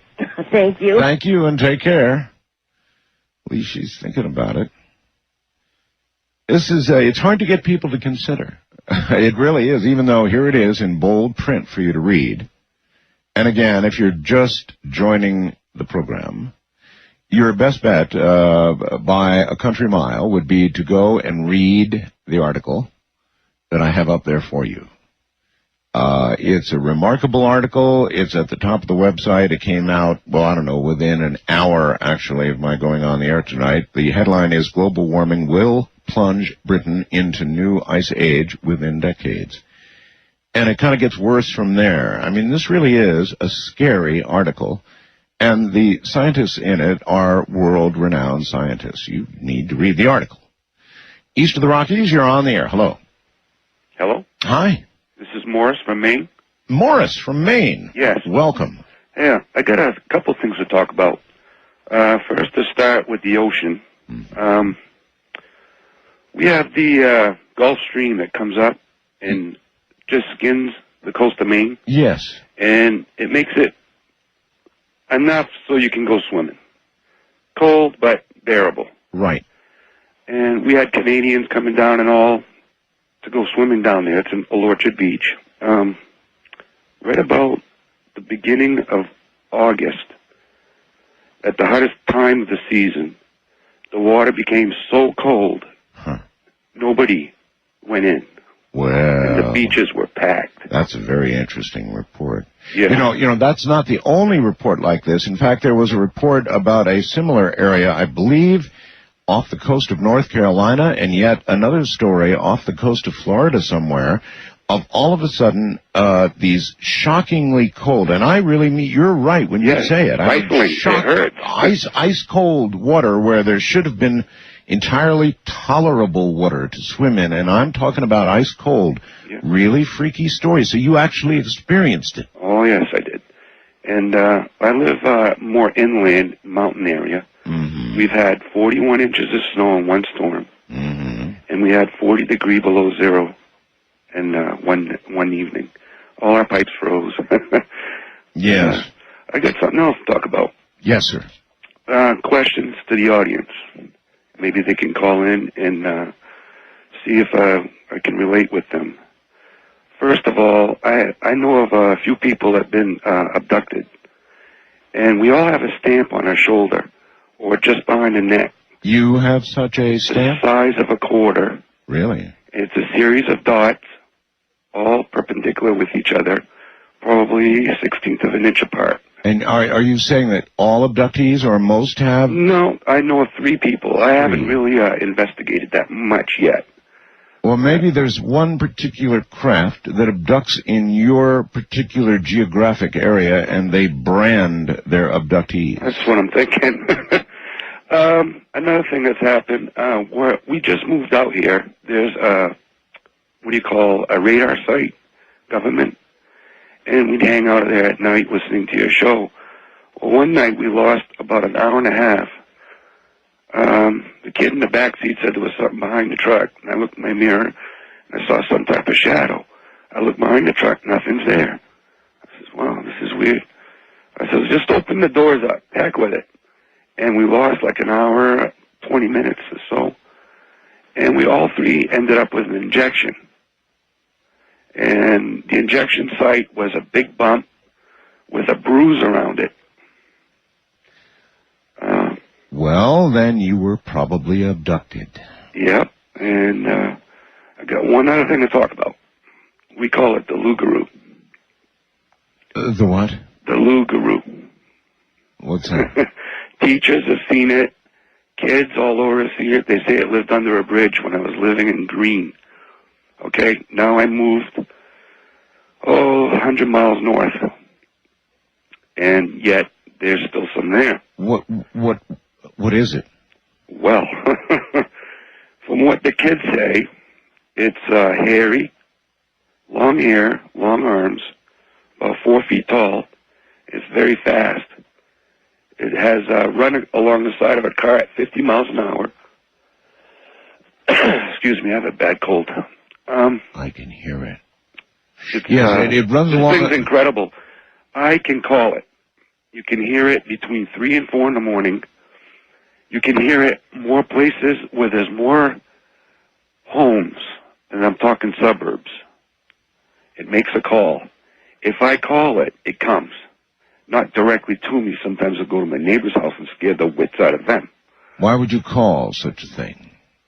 Oh, they make a call, so I try calling, and they come. So I had this industrial photographer come by once with a camera. Don't tell me. You got a picture of it.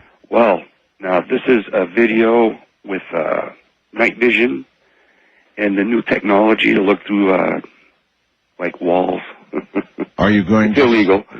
Well, yes, I would imagine. Yeah, I'm not going to say his name. People really hate the thought that you can look through the walls. We got one clip of one of these, and all they had was a silhouette. But this one was as high as the window on my trailer, which is about 8 feet. Send me a copy. I'd like to. Do that. Send me a copy. This summer I'm going to be doing a lot of investigating. I'm getting equipment, and I'm all right. Well, obviously, sir. Anything like that? Any of you? Anybody with video or photographs of what appears to be a non-human entity of some sort?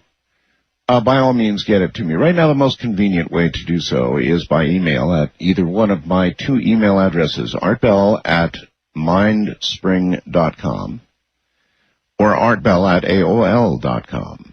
They're both good. ARTBELL, lowercase all, at mindspring.com or AOL.com. West of the Rockies, you're on the air. Hi. Yes, sir. Hi. Good morning. Good morning. Rick in Reno, 780 KOH. Yes, sir. Been listening for a quarter of a century at least. KDON, KDWN 720. Yes. And I'd like to speak about a 9/11 case, 911. Mm-hmm. Former Deputy Attorney General of Pennsylvania, Philip J. Berg, is suing the Bush administration on behalf of his client, Ellen Mariani. And the website, if I may. No, I'd rather you don't. I don't allow websites to be given out on the air because of bad previous experience. Well, folks have access to search engines, and I've given the key names. There you go. So. Very good. That's it? That's it. Okay. See you later. That's right. People have search engines. International line, you're on the air. Hello. Hello, Art. Hi. This is Kyle calling from London, Ontario. Hey, Kyle. I'd love to share my encounter with a non-human entity. Share. Okay. This is about the spring of 2001. I was lying in bed late in the evening, past 12 midnight, with the lights on, and I opened my eyes to see a solid figure standing in my doorway, about 5 to 6 feet tall, in a long black gown, like a graduation kind of gown, looked like. Yes. It had this mask on with like 2 vertical horns, and 2 vertical horns. Yeah. Now, see, right away, horns are bad. Horns are really bad. It was very ominous. Yeah, that would say to any human being, devil, evil, yes, foreboding, bad. Bad juju. So this thing appeared to me long enough that I could see it, and it vanished. So I closed my eyes. I opened my eyes again. It was there again for a second and a half. So this occurred about 5 times. Yes. Well, usually when you close your eyes and or go under the covers, by then it's gone. But this was still there. Bad again. Reappeared about 5 times. And very bad.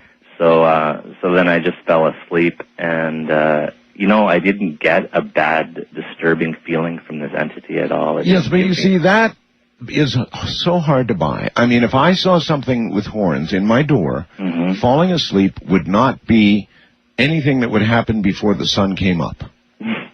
I'm serious. If I saw something with horns, I mean, how can you just fall asleep after that? I don't know how I did it, but I'll tell you, to this day, I still sleep with the lights on. Well, but I'd be thinking I'm going to lose all my blood while I'm asleep. Or something similar to that. I mean, there's no way the average person in my mind could sleep after that. Oh, the horn thing's gone. Oh, good. Well, go to sleep now. I don't know how I did it. To append my story, I did some short research on it, and I've identified this being as being called a Skywatcher. A Skywatcher. Yeah, an entity that, Peter Gabriel of the band Genesis used to dress up as this being, and he's actually seen on the cover of the album Genesis Live dressed up as this being. So that's kind of a reference point for any audience members to see exactly what I saw. Calling your in-country Sprint access number, pressing option 5, and dialing toll-free 800-893-0903. From coast to coast and worldwide on the internet, this is Coast to Coast AM with Art Bell.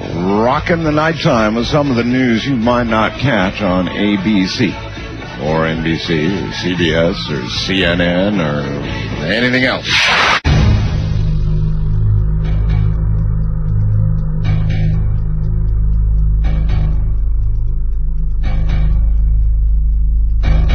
Imagine sort of moving along out there in an 18-wheeler at about 65 miles an hour or so in the middle of the night, dark out there, and you're listening to this stuff on the radio. First-time caller line, you're on the air. Hi. Hi. Hello there. My name is Daniel. I'm from Bernalillo, New Mexico. All right, Daniel. I have a comment about the Gulf Stream. Yes, sir. It's only part of a very large current that runs in the ocean. Yes, sir. Yeah, if you shut off the Gulf Stream, which is about what's going to happen, you shut off the rest of these currents as well. It brings cold water up to the equators in the Pacific. A chain of events would begin, and it would happen. They used to think slowly, but now, of course, we know it can happen virtually overnight, in even less than 10 years. It could, well, there's a quote in here, you know, one scientist says like that, like throwing a switch, and once it's thrown, events are going to occur. There's nothing we can do to stop them. We can perhaps move our crop growing somewhere else and try and do things that'll help the human race along, but there's not a hell of a lot we can do to stop it. Well, not only that, it's going to put the world in enough turmoil at the same time that it's going to be difficult for one nation to help another because they're going to be busy helping themselves. That's exactly the point I was trying to get people to think about at the beginning of the program. We're going to have to invest a good bit of technology. Probably they won't do that until this happens. And, of course, New England is likely to be part of a glacier as well as part of Europe.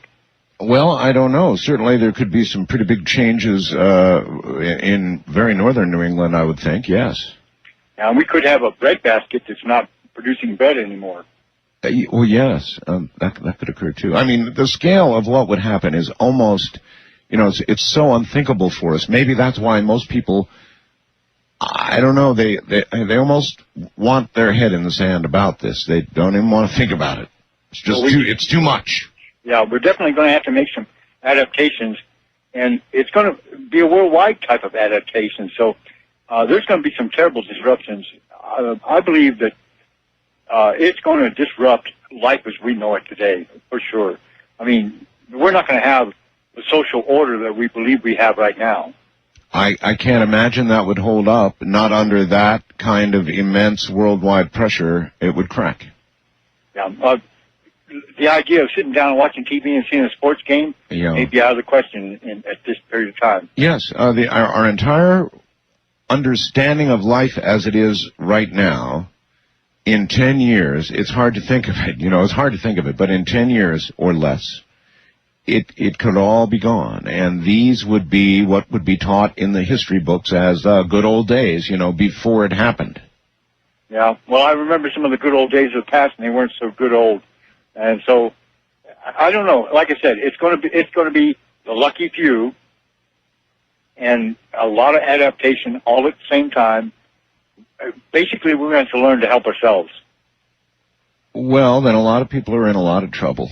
Yeah, I appreciate your call, sir. Thank you, and take care. Yeah, that's somebody who's thinking about it.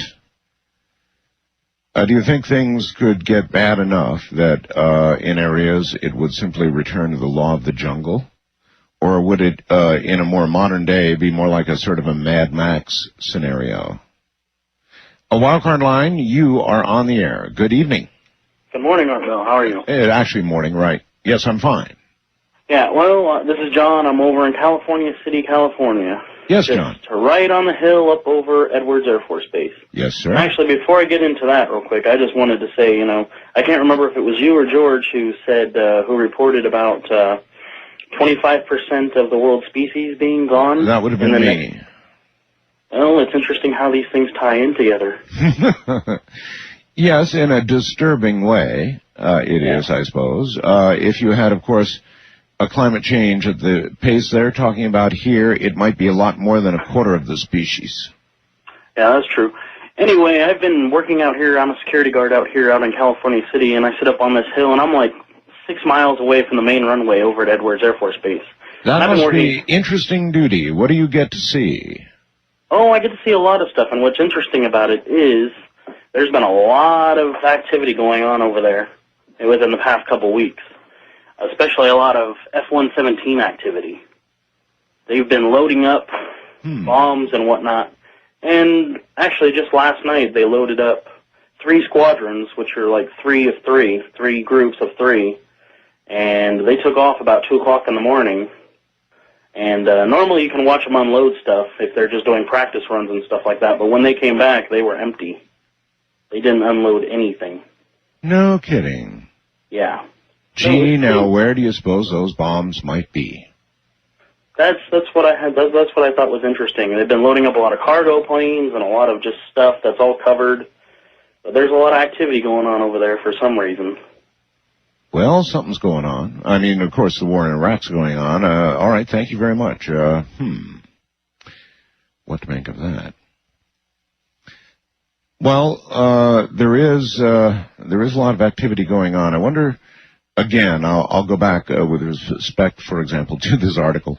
I wonder how much the governments know and have discussed privately amongst themselves that we don't yet know or are just finding out about. East of the Rockies, you're on the air. Hello.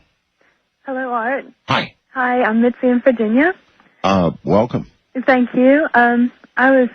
You just mentioned how much does the government know. I think Dick Cheney probably knows, at least with his rattling the windows and his utility upgrades in Washington, D.C. I was curious. When you mentioned that this change was going to happen so quickly, it reminded me of something I'd heard earlier, that we're about due for another shift in polarity, that the poles need to change pretty soon. That could happen. The magnetic north has been wandering. It's very, very interesting. I think the magnetic pole is headed for, like, Western Canada or something. I was wondering if maybe that has an effect on the current, or the current may have an effect on that. I don't know if there's a correlation there or anything, but I thought it might be. Yep, I don't know. A symptom or something. I do not know. Also, I have an incubus story. Oh? Yeah, it's true, and I know it's true because my friend had the same experience the day after I did. I woke up with this Max Shrek thing on my back. I didn't actually see it, but I knew it was there. This what thing? It looks like Max Shrek, Nosferatu. Yeah, okay. But I couldn't actually see it, but I knew it was there, and it squeaked my eyes. I would cover my eyes because the sun comes in. Yes. And I had this little eye mask, and it squeaked the band on that, and I just kind of screamed, and it disappeared. And the next day, the day previous to that, my friend over in England had a similar experience with something like that. And they call it hypnagogic hallucinations. The scientists have a name for it, but I don't think it covers the experience at all. It's very... And what is it you think was on your back? I think it was a malicious spirit of some kind. And what do you think would have happened to you had you not been alert? It probably would have come back, or if I hadn't become conscious. It was like a deep down instinct to get it off, to make it leave, and I just kind of... But I mean, what do you think it would have done to you had you not made it leave? Probably something sexual, or mess with my spirit, break my spirit in some way, I'm not sure. But nothing good either way. No, it was a deep down need to get rid of it quickly, and the same was true for my friend in England, which... if we do get this ice age, I'll invite him over to my house. Whether the government wants it or not, he'll come and stay with me. All right, thanks. Thanks a lot. Yeah, see you later. Yes. There are so many things in our world that we feel and know and experience personally. And we tell others about them, as this young lady just did, and I know it's interesting and easy to sit out there and either laugh or sneer, but not once it happens to you. West of the Rockies, you're on the air. Hello. Hello? Hello? Yes. Hi, how's it going? Fine. And Great. It sounds like you're chuckling on your end, so it Yeah, must be sorry going about well. that. That's quite all right. I was calling on both the spiritual seen entities and also about the topic of the Ice Age. Yes. I have known and felt for many years, I'd say at least the last 7 or 8 years, that global warming would basically bring about an ice age with just common knowledge. I mean, intuitive knowledge, just knowing. I think that it's very possible that we're going to see this in the next 7, 8 years. I do too. And I can actually feel it. I for some time I've felt it. So I will say I was shocked by reading this story. but only because it reminded me of what I already knew in sort of a, it's kind of like, you're sick. You know something is tragically wrong with you, and you go and you sit down in front of the doctor, and he says, I've got bad news for you, right there. Kind of that point. Yeah, that's pretty much how I feel about the topic tonight and what I read from the website. Yes. It's basically something that I think is you reap what you sow kind of thing on a mental level, on a super conscious level of the topics that you guys have been having. Yes. It's basically, your predictions that you did, all the negativity, and it's kind of what people want, I think. Boy, it was a negative prediction year, I'll tell you. And I took a lot of them, too, a pretty good-sized sample, and it was not good. And then on the spiritual level, I've also always been a very positive person. I try to look at the bright side of things, no matter how bad they are. And I think that all right, then you'd be really good. Then what's the bright side of this article? Well, the bright side is that it's going to quiet the earth. It's going to quiet down the crying and whining.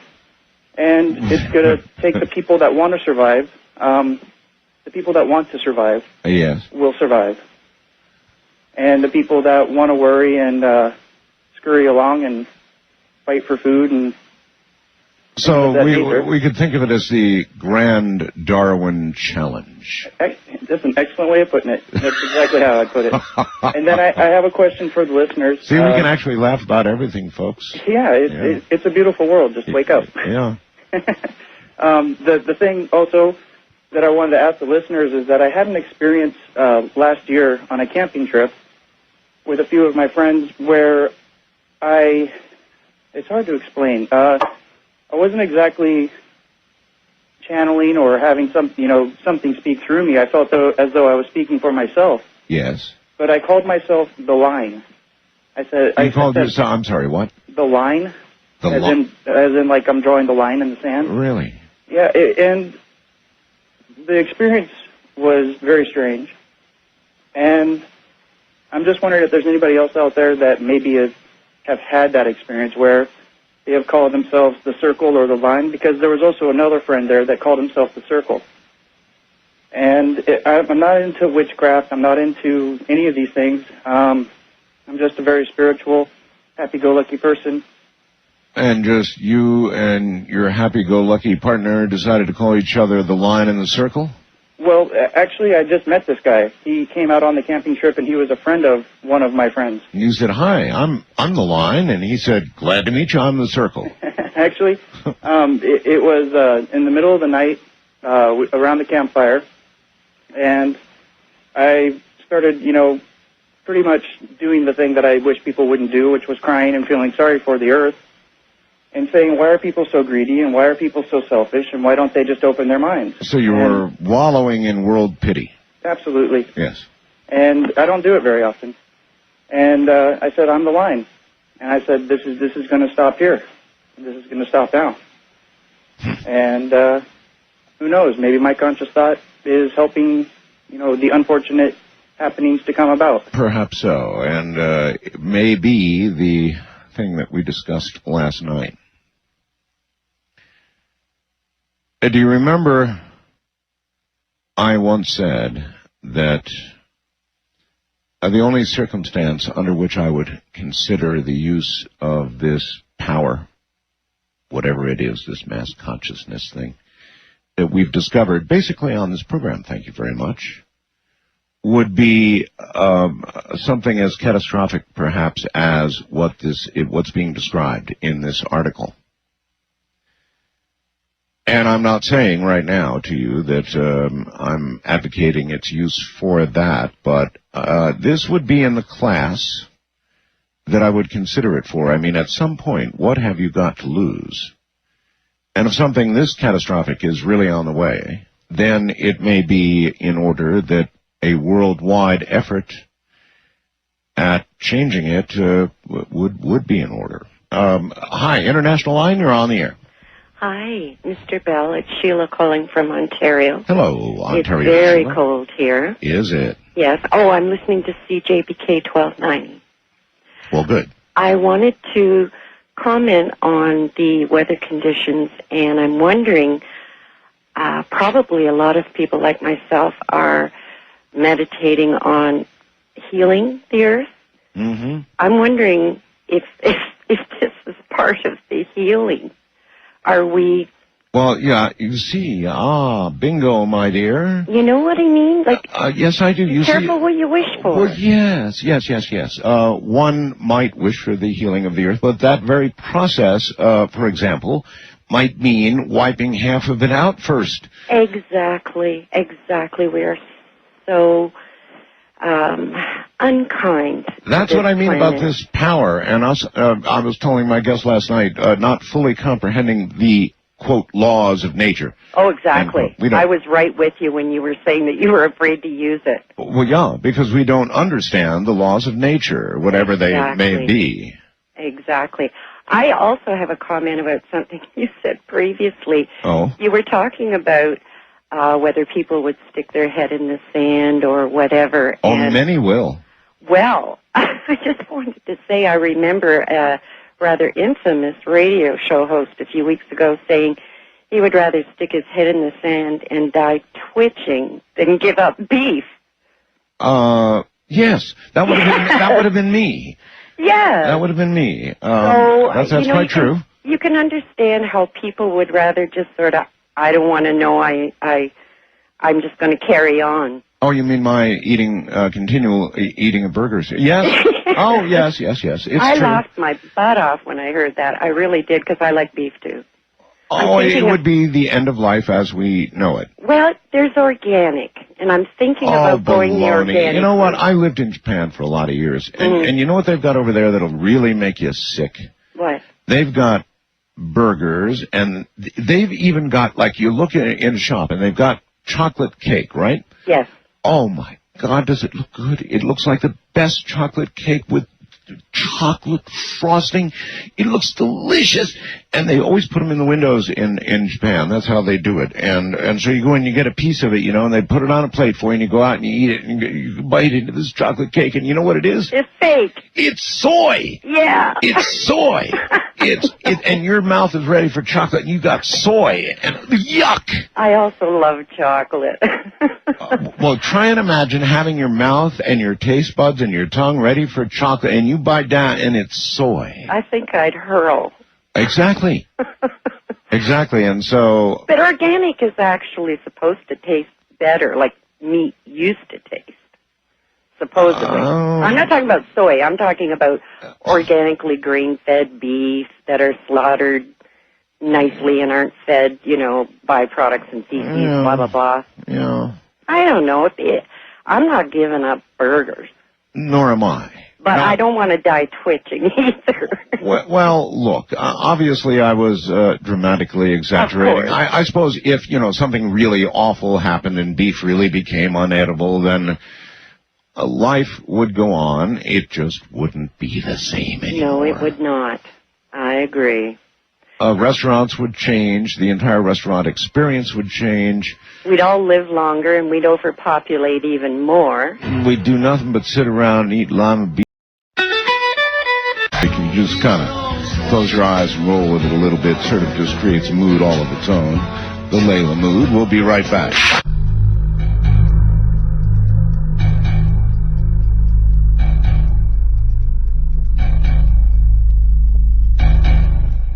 Well, this is sweet. Stephen in Wellfleet, Massachusetts says, "Hey, Art Bell, I can only hope it gets as cold no matter where you are as it is here in New England.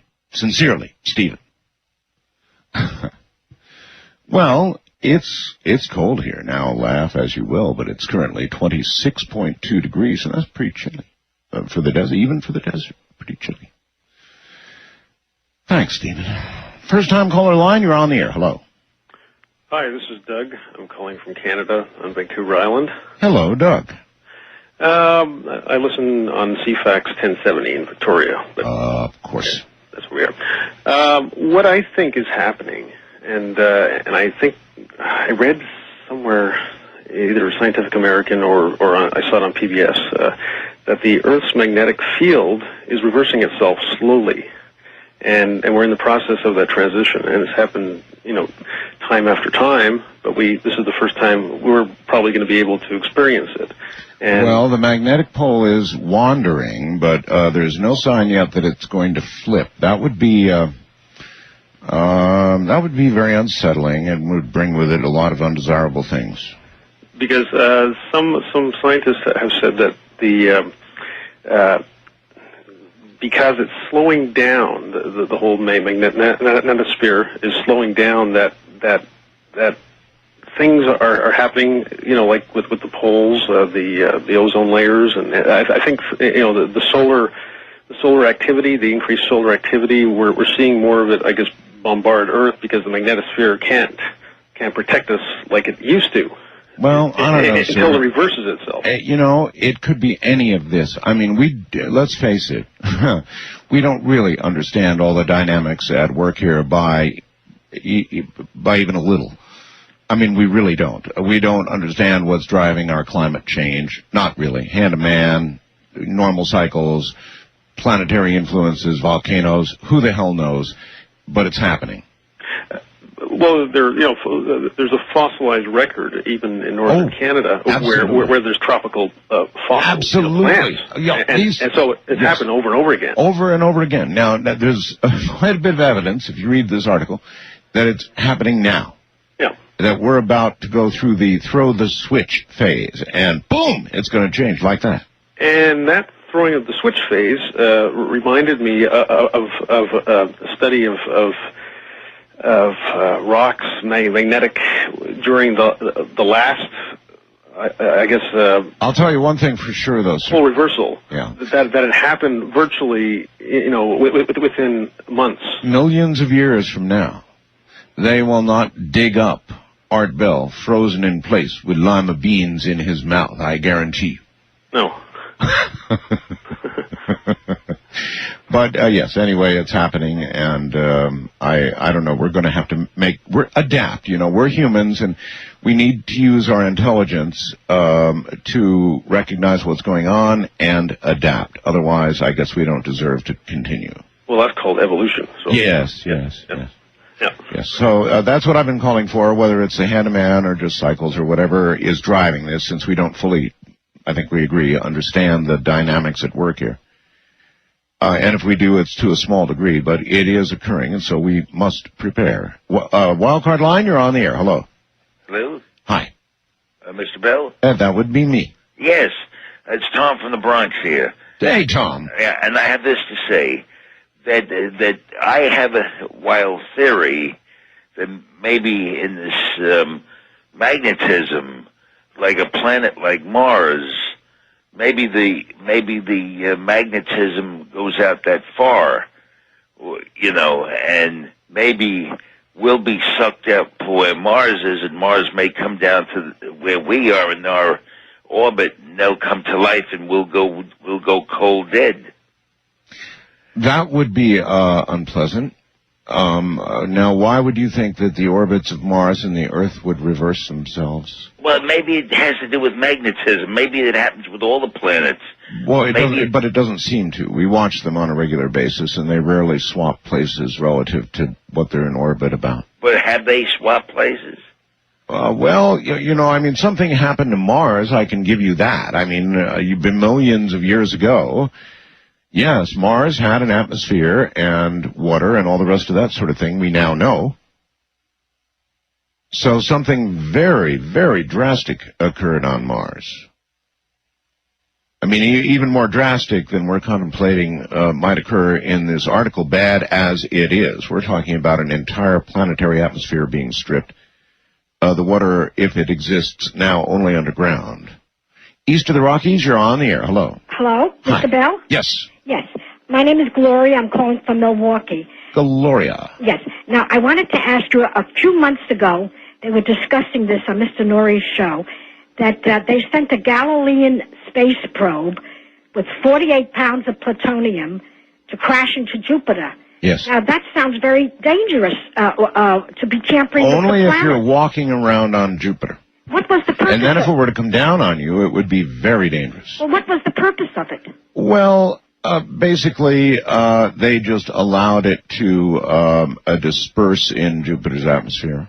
Oh, if I may... I know there were those who said that as in 2010, there would be some monstrous explosion and another sun would be born, well, right? If I may say one last thing, please. And Wasn't that right? Yes, you're right. Yes. I appreciate it. It says 5 places in the Bible, even Christ said it, that there's going to be a tribulation period. But the sun shall be darkened, and the moon shall not give her light, and the stars that fall from heaven, and the powers of the heavens shall be shaken before the Lord appears. And I think this is dangerous to be tampering with the planets. It's like building it says that, by the way, 5 places in the Bible. Peter said it. It's in the book of Revelation. It's in the Old Testament. Joel, the prophet, said it, and I believe Isaiah said it, too. And I think it's very dangerous to be tampering with the... it's like building a Tower of Babel. Well, I'm not so sure that we can tamper with it. It may be way beyond our ability to tamper. There are many things we can tamper with, but the dynamics that are driving all of this, I think, are probably beyond us. But what do I know? Maybe they have some secret Tesla technology that will pull our fat out of the fire. I rather doubt that. West of the Rockies, you're on the air. Hello. Hello, Art. How you doing? I'm doing okay. You don't like lima beans, huh? Oh, no. Not at all. There's one word that's called wax beans. We had a rule in our house that you never got to dessert unless you cleaned up everything on your plate, so I used to eat those damn things. You know how I did it? I had a glass of milk, right, at every meal, of course, and so I would eat like 1 lima bean at a time and wash it down with milk like a pill. I'd never chew it. Can't blame you there. It was good dessert. It's Randall up in Reno. Yes, sir. Thinking, instead of everybody worrying about what's going to happen, if it does turn out very badly for us, why don't we think of now doing some hydroponic farming, vacuum sealing food supplies, and those are some good ideas. And I would think that we would live a lot longer, those who do survive, if we did do these things, and we think about it now instead of when it's last minute.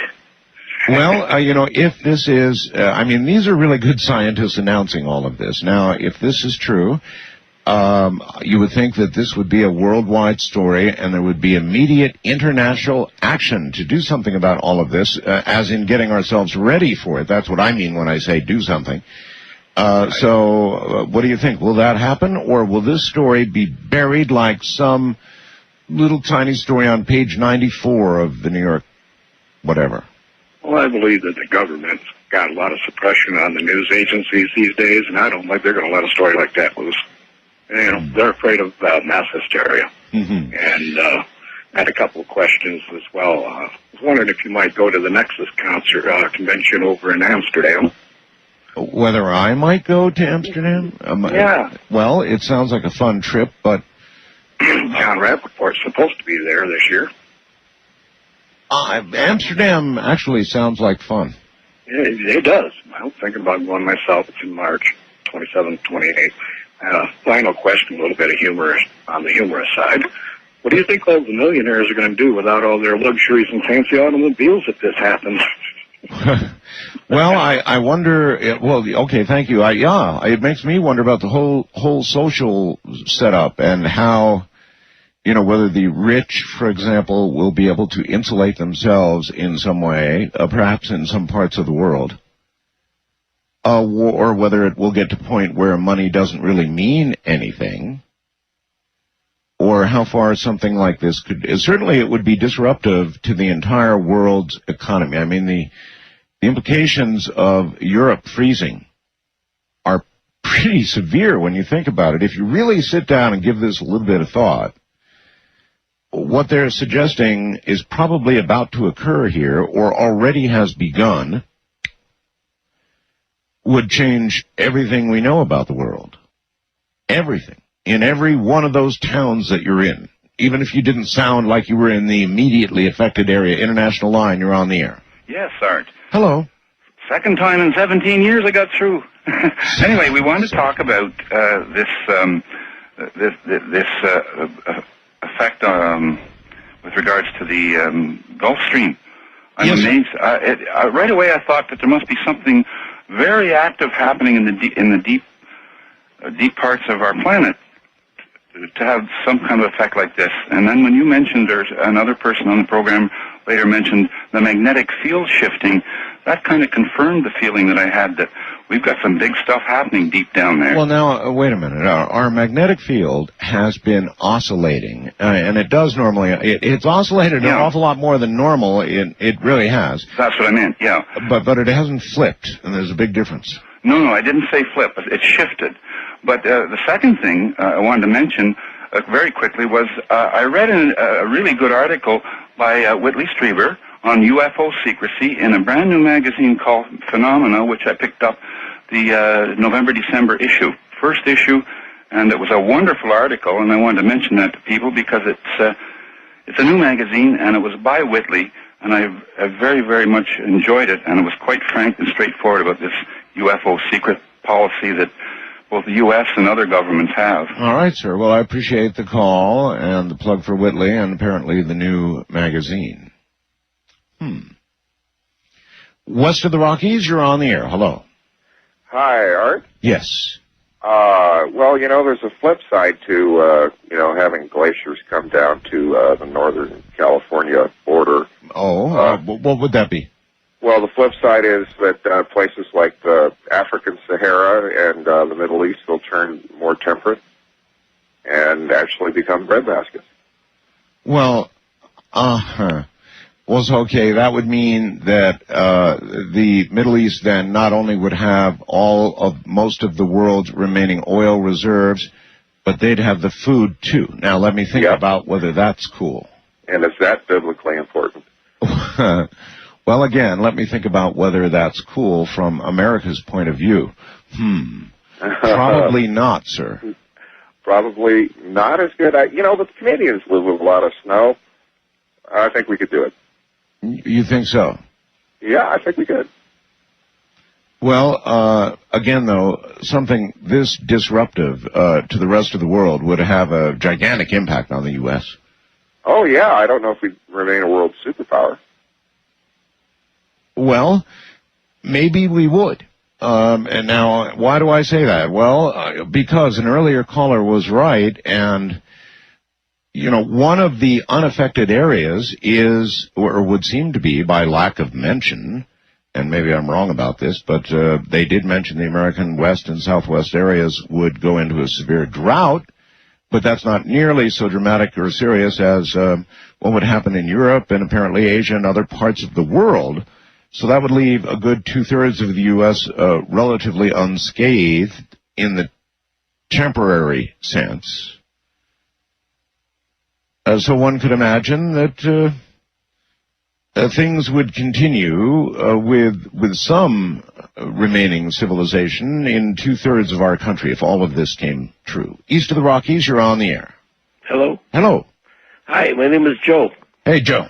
How you doing? I have a theory about the polar shifting. Yes.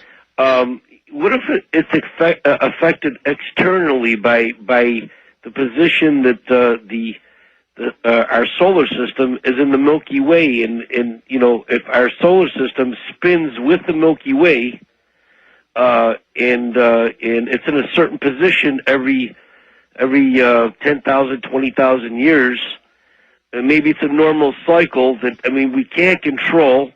And I wonder if the polarity of the different planets in our solar system are affected the same way as ours is being affected now. I don't know. That's, pretty far out on a what-if limb, or here's what it might be limb, but you really can't dismiss anything because we don't understand the dynamics that drive things of this magnitude. We don't control them, we don't understand them, and we really don't understand what drives them. There are some things we can know and measure, like the salinity levels and the fresh water and the cold water, and we know what certain waters accomplish. But beyond that, what causes them to change, we don't have the slightest idea. We have no idea. None. It's all a guess. International line, you're on the air. Hello. Hello? Going once, going twice. Are you there? Guess not. West of the Rockies, you're on the air. Hello? Turn your radio off, please. Okay. Okay, where are you, sir? I am from Missoula, Montana. Missoula. All right, welcome. I have a story about, something me and my friends saw out here in Missoula that we don't really think was human. Something, did you say you shot? No, not saw. Oh, something you saw. Yeah. All right, what? So me and my friend, it was a really huge thunderstorm out here that started all the fires on August 7th this year in 2003. I certainly recall the stories, yes. Yeah, and so after the storm started to clear up, it turned into a really beautiful starry night. So we went up to the top of this hill to start looking at the stars. Yes. And we came to the end of a street, and we parked our car, went out and started looking around at the stars, and there's a big gully with sort of prairie-like, but there's like one tree, and I go over to look over across the valley, and it's hard to explain, but like a blue light scanned me from down in the gully, and I could hear clicking noises. Mm. And I've hunted and fished and stuff like that, and I have heard nothing like this ever. And I freaked out and went by the car, and my friend went over to go look at it, and I remember seeing the blue light scan him again, and he's a really stout Christian. And he ran the car, and we drove off, and we went to a place and just sat there. And he said he was never, ever going to believe anything that the church told him again. Why? Because he wouldn't even tell me what he saw. It was really eerie. Well, I'm trying to imagine what anybody could suddenly see that would immediately destroy all of their faith. Everything the church had ever told them, everything they'd ever read in the Bible, that kind of thing, to destroy that kind of belief system with, as they say, just one look, that's pretty hard to believe. Yeah, that's what I thought. But may reach Art by calling your in-country Sprint access number, pressing option 5, and dialing toll-free 800-893-0903. From coast to coast and worldwide on the Internet, this is Coast to Coast AM with Art Bell. It is, and all of you, because it's open lines. Anything you want to talk about, fair game all night long, more of it directly ahead.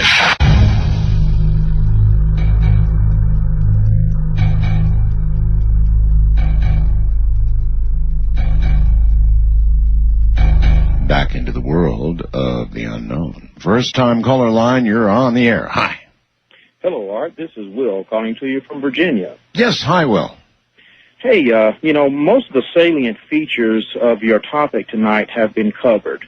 And I agree that the situation would be completely untenable worldwide. And you would have a mass exodus from the upper continents or wherever this is going to occur to the lower regions or the lower latitudes.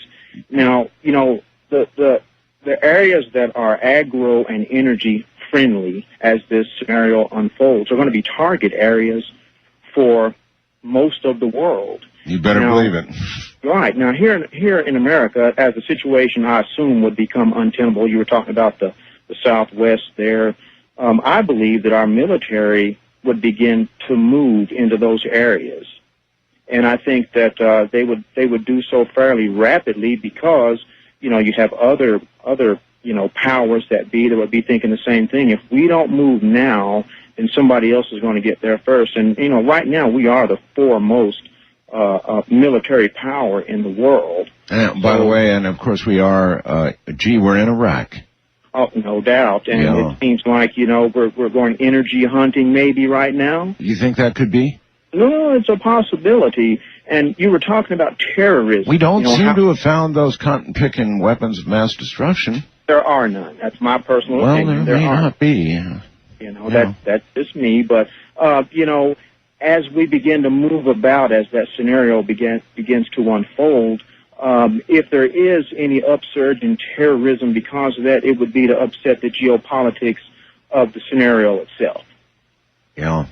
As other people may begin to use diplomacy to try to work things out, you may see terrorism begin to manifest itself to disrupt that. and swing it one way or the other. Young, this whole thing is really something. And again, let me run this one by you. I'm really curious about this. I mean, the magnitude of this story, of course, is incredible. Do you think that the rest of the media, I mean, this already is a lot. It's, big in Britain right now, obviously, just breaking tonight. But do you think the rest of the world will assimilate this and run stories on it? Do you think this will become a mass media item, or do you think it'll be buried? I believe it may be buried. It may be buried because, you've had so many different shows about population control and those that want the population down to, I forget the number you had stated, but it was very low. And as a scenario like that unfolds, those entities, wherever they may be saying, hey, let's get all our affairs in order. You guys talk about the underground tunneling and so forth. They may be tooling up for that already. And, the media, and you know how it is in the media, today's media is only interested in what's current and what's in vogue. This is a serious story, but like your previous callers have stated, it's not Michael Jackson, it's not Britney Spears. This is deadly serious, but I still believe it will be buried. All right, thank you very much, and take care. And he could be correct, of course. Even a story of this magnitude, there it is. Go read it yourself. It's on, got it on the website an hour before air. Read it yourself. The magnitude of it is incredible. The people and scientists involved are unimpeachable. Really, they are, as they go. And the news is totally dire. Now, what do you think the nation's big media will do? We'll all have fun watching this. I'm telling you, it's classic stuff. Absolutely classic. Tremendous story. And again, what do you think the nation's major media will do? Will CNN cover it? And then not the other networks? Will the other networks gather it together and say, oh, this is a big story. Wait a minute, let's put this ahead of Jennifer. Wildcard line, you're on the air. Hello. Hey, good morning, Art. Good morning, sir. This is Vince calling you from snowy, frozen Denver, listening to you on KHOW. Welcome. Thank you. Before I get to my subject, I just want to say, as far as European continent freezing over, if that happens. Yes. Yeah, well, let them eat cake. Let them eat cake. Yeah, I don't have any use for the whole lot of them. Yeah, okay. Well, there will be that attitude, so let them... They gave us 2 world wars, and they're spineless, self-serving socialists. Let them eat cake with frosting. Yeah, there you go. Lots and lots of frosting. God. Gosh, man. What I call mainly about is the Aurora Project. The Aurora Project, yes. Yes, that aircraft we don't have, which we do, of course. Yeah, now, I was talking to an airline pilot, a captain at Denver Airport, and he said that he'd been in the Air Force, and I was asking about that, what is it? And I didn't even know what it was. He just said it was an airplane that can do some pretty amazing things. And I wondered if you knew more, if there's any update on it. Is it in production? Is it being used now? Well, I hear it's flying. I have friends who claim to see the Aurora on a pretty regular basis now. I hear it's flying out of California. And what can it do that's so amazing? Well, if we knew that, they'd have to kill us. I have no idea. Just, I guess Mach 7, Mach better than 7. I don't know. Amazing things. Covers it very well. Does it fly like in the stratosphere up there? I believe, yes. It is sort of a suborbital type deal. But hey, I'm just guessing. And things I've heard. I really don't know. It's a secret project, still secret project. And they don't, believe me, they don't give you the performance characteristics of aircraft like the Aurora. You eventually get them, but there's lots and lots of aircraft we don't really know what they can do, right? We know sort of vague stats, but they never tell us everything about the B-2 or the 117 or, we don't know all about that, do we? We're not meant to. West of the Rockies, you're on the air. Hello. Hi, Art. It's good to talk to you. You sound great. Thank you. Which means your back is better, and I'm glad for that. My back is better because I lost weight. Ah, that's wonderful. That's my goal. I'm calling with regard to all of this. I look at it sort of like frames of a film, and I think we've got to look in between the frames. I think there's the possibility of financial collapse and other collapses happening Oh, I should say. in the midst of all this. And the last caller brought up a really interesting point that I hit, that I thought about, and that's black ops. If all these things do start happening, Yes. and the last thing we need to consider is whether or not we're going to take other populations, because there could be corporate collapses and gold standards going up and other things going on. All of that is correct and more. Yeah, what role would black ops play in controlling the population? Oh, a big one. A really big one. This would be a world-changing event. So I don't know how much would change. I don't know how our form of government would withstand an economic total dump of the kind we could have. I don't know. I also, with regard to your beginning question, I think that this kind of a thing, this kind of a problem is just like seismic denial with earthquakes. I think it would be buried. No one would want to talk about it because no one would dare be able to face the consequences. Yeah, it is so scary that I can see them making that choice. I really can. And I think what we observe in the media in the next days and weeks will tell us which it is. Because you know, if they ignore this, then we know what's going on. Well, there's a presidential election coming up. They're going to ignore everything to make money on commercials for the presidential election. Take care, Art. All right, It's good sir. to talk to you. Take care. Well, I'm telling you, that's going to be one of the more interesting aspects of the magnitude of this article, is going to be watching the mainstream media to see what they do and how they handle it. And I wonder to what degree that decision is made by those other than at the network level. International line, you're on the air. Hello. Good morning. I'm calling from Baja, Mexico. Oh, down in Mexico. Cool. Absolutely. Yeah, Love welcome. your program. Thank you. I was struck when you mentioned the Woods Hole announcement that there, by the seemingly prophetic fiction, for example, of Jules Verne. Yes. And it reminded me of an American author whose name, I apologize, I can't remember, wrote 2 volumes about this exact occurrence, although he attributes it to a different cause.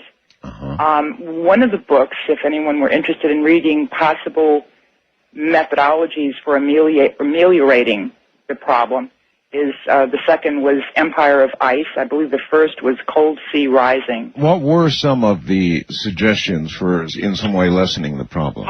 One of the things he suggested was geothermals, using geothermals as an energy source. Another was sort of plexiglass microenvironments. Domes? Yes. Domes. Well, geodesic rather than, yeah. And having cities, each of these would hold approximately 250,000 people. And it's the logistics of this is incredible. And having been told many times people hate to have to think for any length of time, I think perhaps that might be an explanation as why people are having some trouble facing this. Yeah, these are the kinds of things, though, that I really believe we've got to start thinking about. I agree. If we know that switch has been thrown and Europe is about to go into the deep freeze, then it would so disrupt the world that if we didn't do something to lessen it, something of that magnitude or whatever, I'm even happy to hear about that suggestion, then we doom ourselves. The other thing that had occurred to me is perhaps we need something on the scale of an animal/human sperm/ova bank kind of a thing. Sort of a modern cryogenic Noah's Ark. Wonderful, exactly. Yes. Yes. The other question I had for you, and I must have missed it, where was the Woods Hole announcement made originally? You were talking about mass media response. Was it a journal article of some sort? I'm reading to you what I did read. Did you hear me read it, by the way? No, I did not. It was an article I read on it. January 25th, 2004, today. Global warming will plunge Britain into new ice age within decades. And some of the quotes in it make that sound like nothing. I mean, it's an amazing, scary article, and we've got it up on the website at coasttocoastam.com right now, a link right there in the middle of the page. But the original source was... all kinds of varying sources, including U.S. Woods Hole Oceanographic Institute. Right. The reason I ask it that way was I know that it takes quite a while for journal articles, for example, to come to print, and it occurs to me that if Woods Hole knows this, then surely the American political establishment, government... Well, again, Woods Hole, Woods Hole said the development described as, quote, their words, the largest and most dramatic oceanic change ever measured in the era of modern instruments. Exactly, yeah. Well, I'm just thinking that, yes, if this were known to the government prior to the announcement, then surely we might be able to back engineer what's been going on in terms of actions taken by our government. Yes, I have no way of knowing, for example, how long they've known these new figures, and I have no way of knowing. You're right about that. I mean, there could have been consideration going on for some time now. How do you think, I'll ask you too, because it's really a cool question. Now that this is out, how do you think the mass media will or won't deal with it? I come up short there. I apologize. I used to think I understood that the media was there to make sure that the public were informed, and I'm beginning to wonder if that's, or informed with the truth. I mean, so we could make intelligent decisions about ourselves and our lives in the world. Yes, ma'am. Yes, ma'am. Right. So, I mean, this is a really serious worldwide impact, wowzer kind of story. And so will they do this, or will we see more Jennifer and whatever all the media is doing right now? Depending on the seriousness of the paper, of the media itself, I think they will address the issue. Maybe it'll be on page 13, but I think that it may well surface. There might be enough concern, interest, debate on the topic so that people who are in the scientific and engineering and people who are concerned about agribusiness in one way or another and well, let it be known that the listeners of this program are going to be watching. Indeed. We will. I appreciate your call, and whether they do or don't will tell us so much about how things are done, won't it? This is one of those rare opportunities when, boom, there it is. Now we can watch the media response to it or lack of and make certain judgments based on that. West of the Rockies, you're on the air. Hello. Hi, Art. This is Brendan calling from Kenai, Alaska. Well, hi there. Hi, I have a couple quick comments and then a real quick theory. Sure. All right. First of all, I'm the one that a short while ago back I drew the drawing of George Norrie. Okay. And I'm looking at the one I just drew of you that finished a short while ago, and I'm going to be sending it in to you guys. Why? Thank you, I think. And my other comment was on the question of the night. Yes. I think that if that happened to the European continent, I think that the United States would, I think they'd do something sort of like what they did in the movie Deep Impact. Yes. Where they'd randomly select certain people to come over to the United States. There'd be some sort of, let's see if I can remember Deep Impact correctly, there was a selection board that met and decided who was worthy in a certain age bracket and who wasn't. And there were some exceptions for really brilliant people, and I don't know. They made it ethically the best scientists, the best minds, the best this and that, right? Yeah. You think we'd do that? Yeah. I think they'd do something like that or something of that sort. and then let the rest of Europe freeze like a giant popsicle? I don't see it. Well, I don't think that the United States would allow everybody from the European continent to come over. I doubt that, too.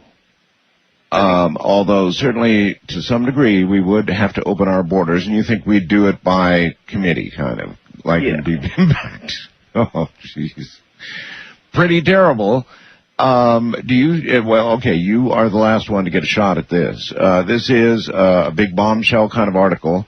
Do you think the American media will pick up on this and we'll see big stories later in the day today? It'll just flash around the world, or do you think it'll be buried like some old newspaper? I don't think it's going to be released anytime soon. Really? I don't think so. I don't think the American government wants to start a panic. So you believe the American government can control the American media to that degree? Well, as far as money goes, I think so. Yeah, okay. Well, that'll have to be the last word. That's it. I really enjoyed the open lines. Tonight was a blast. From the high desert, I'm Art Bell. Here in the southwest part of the U.S. Midnight in the desert. Good night, all. Shooting stars across the sky.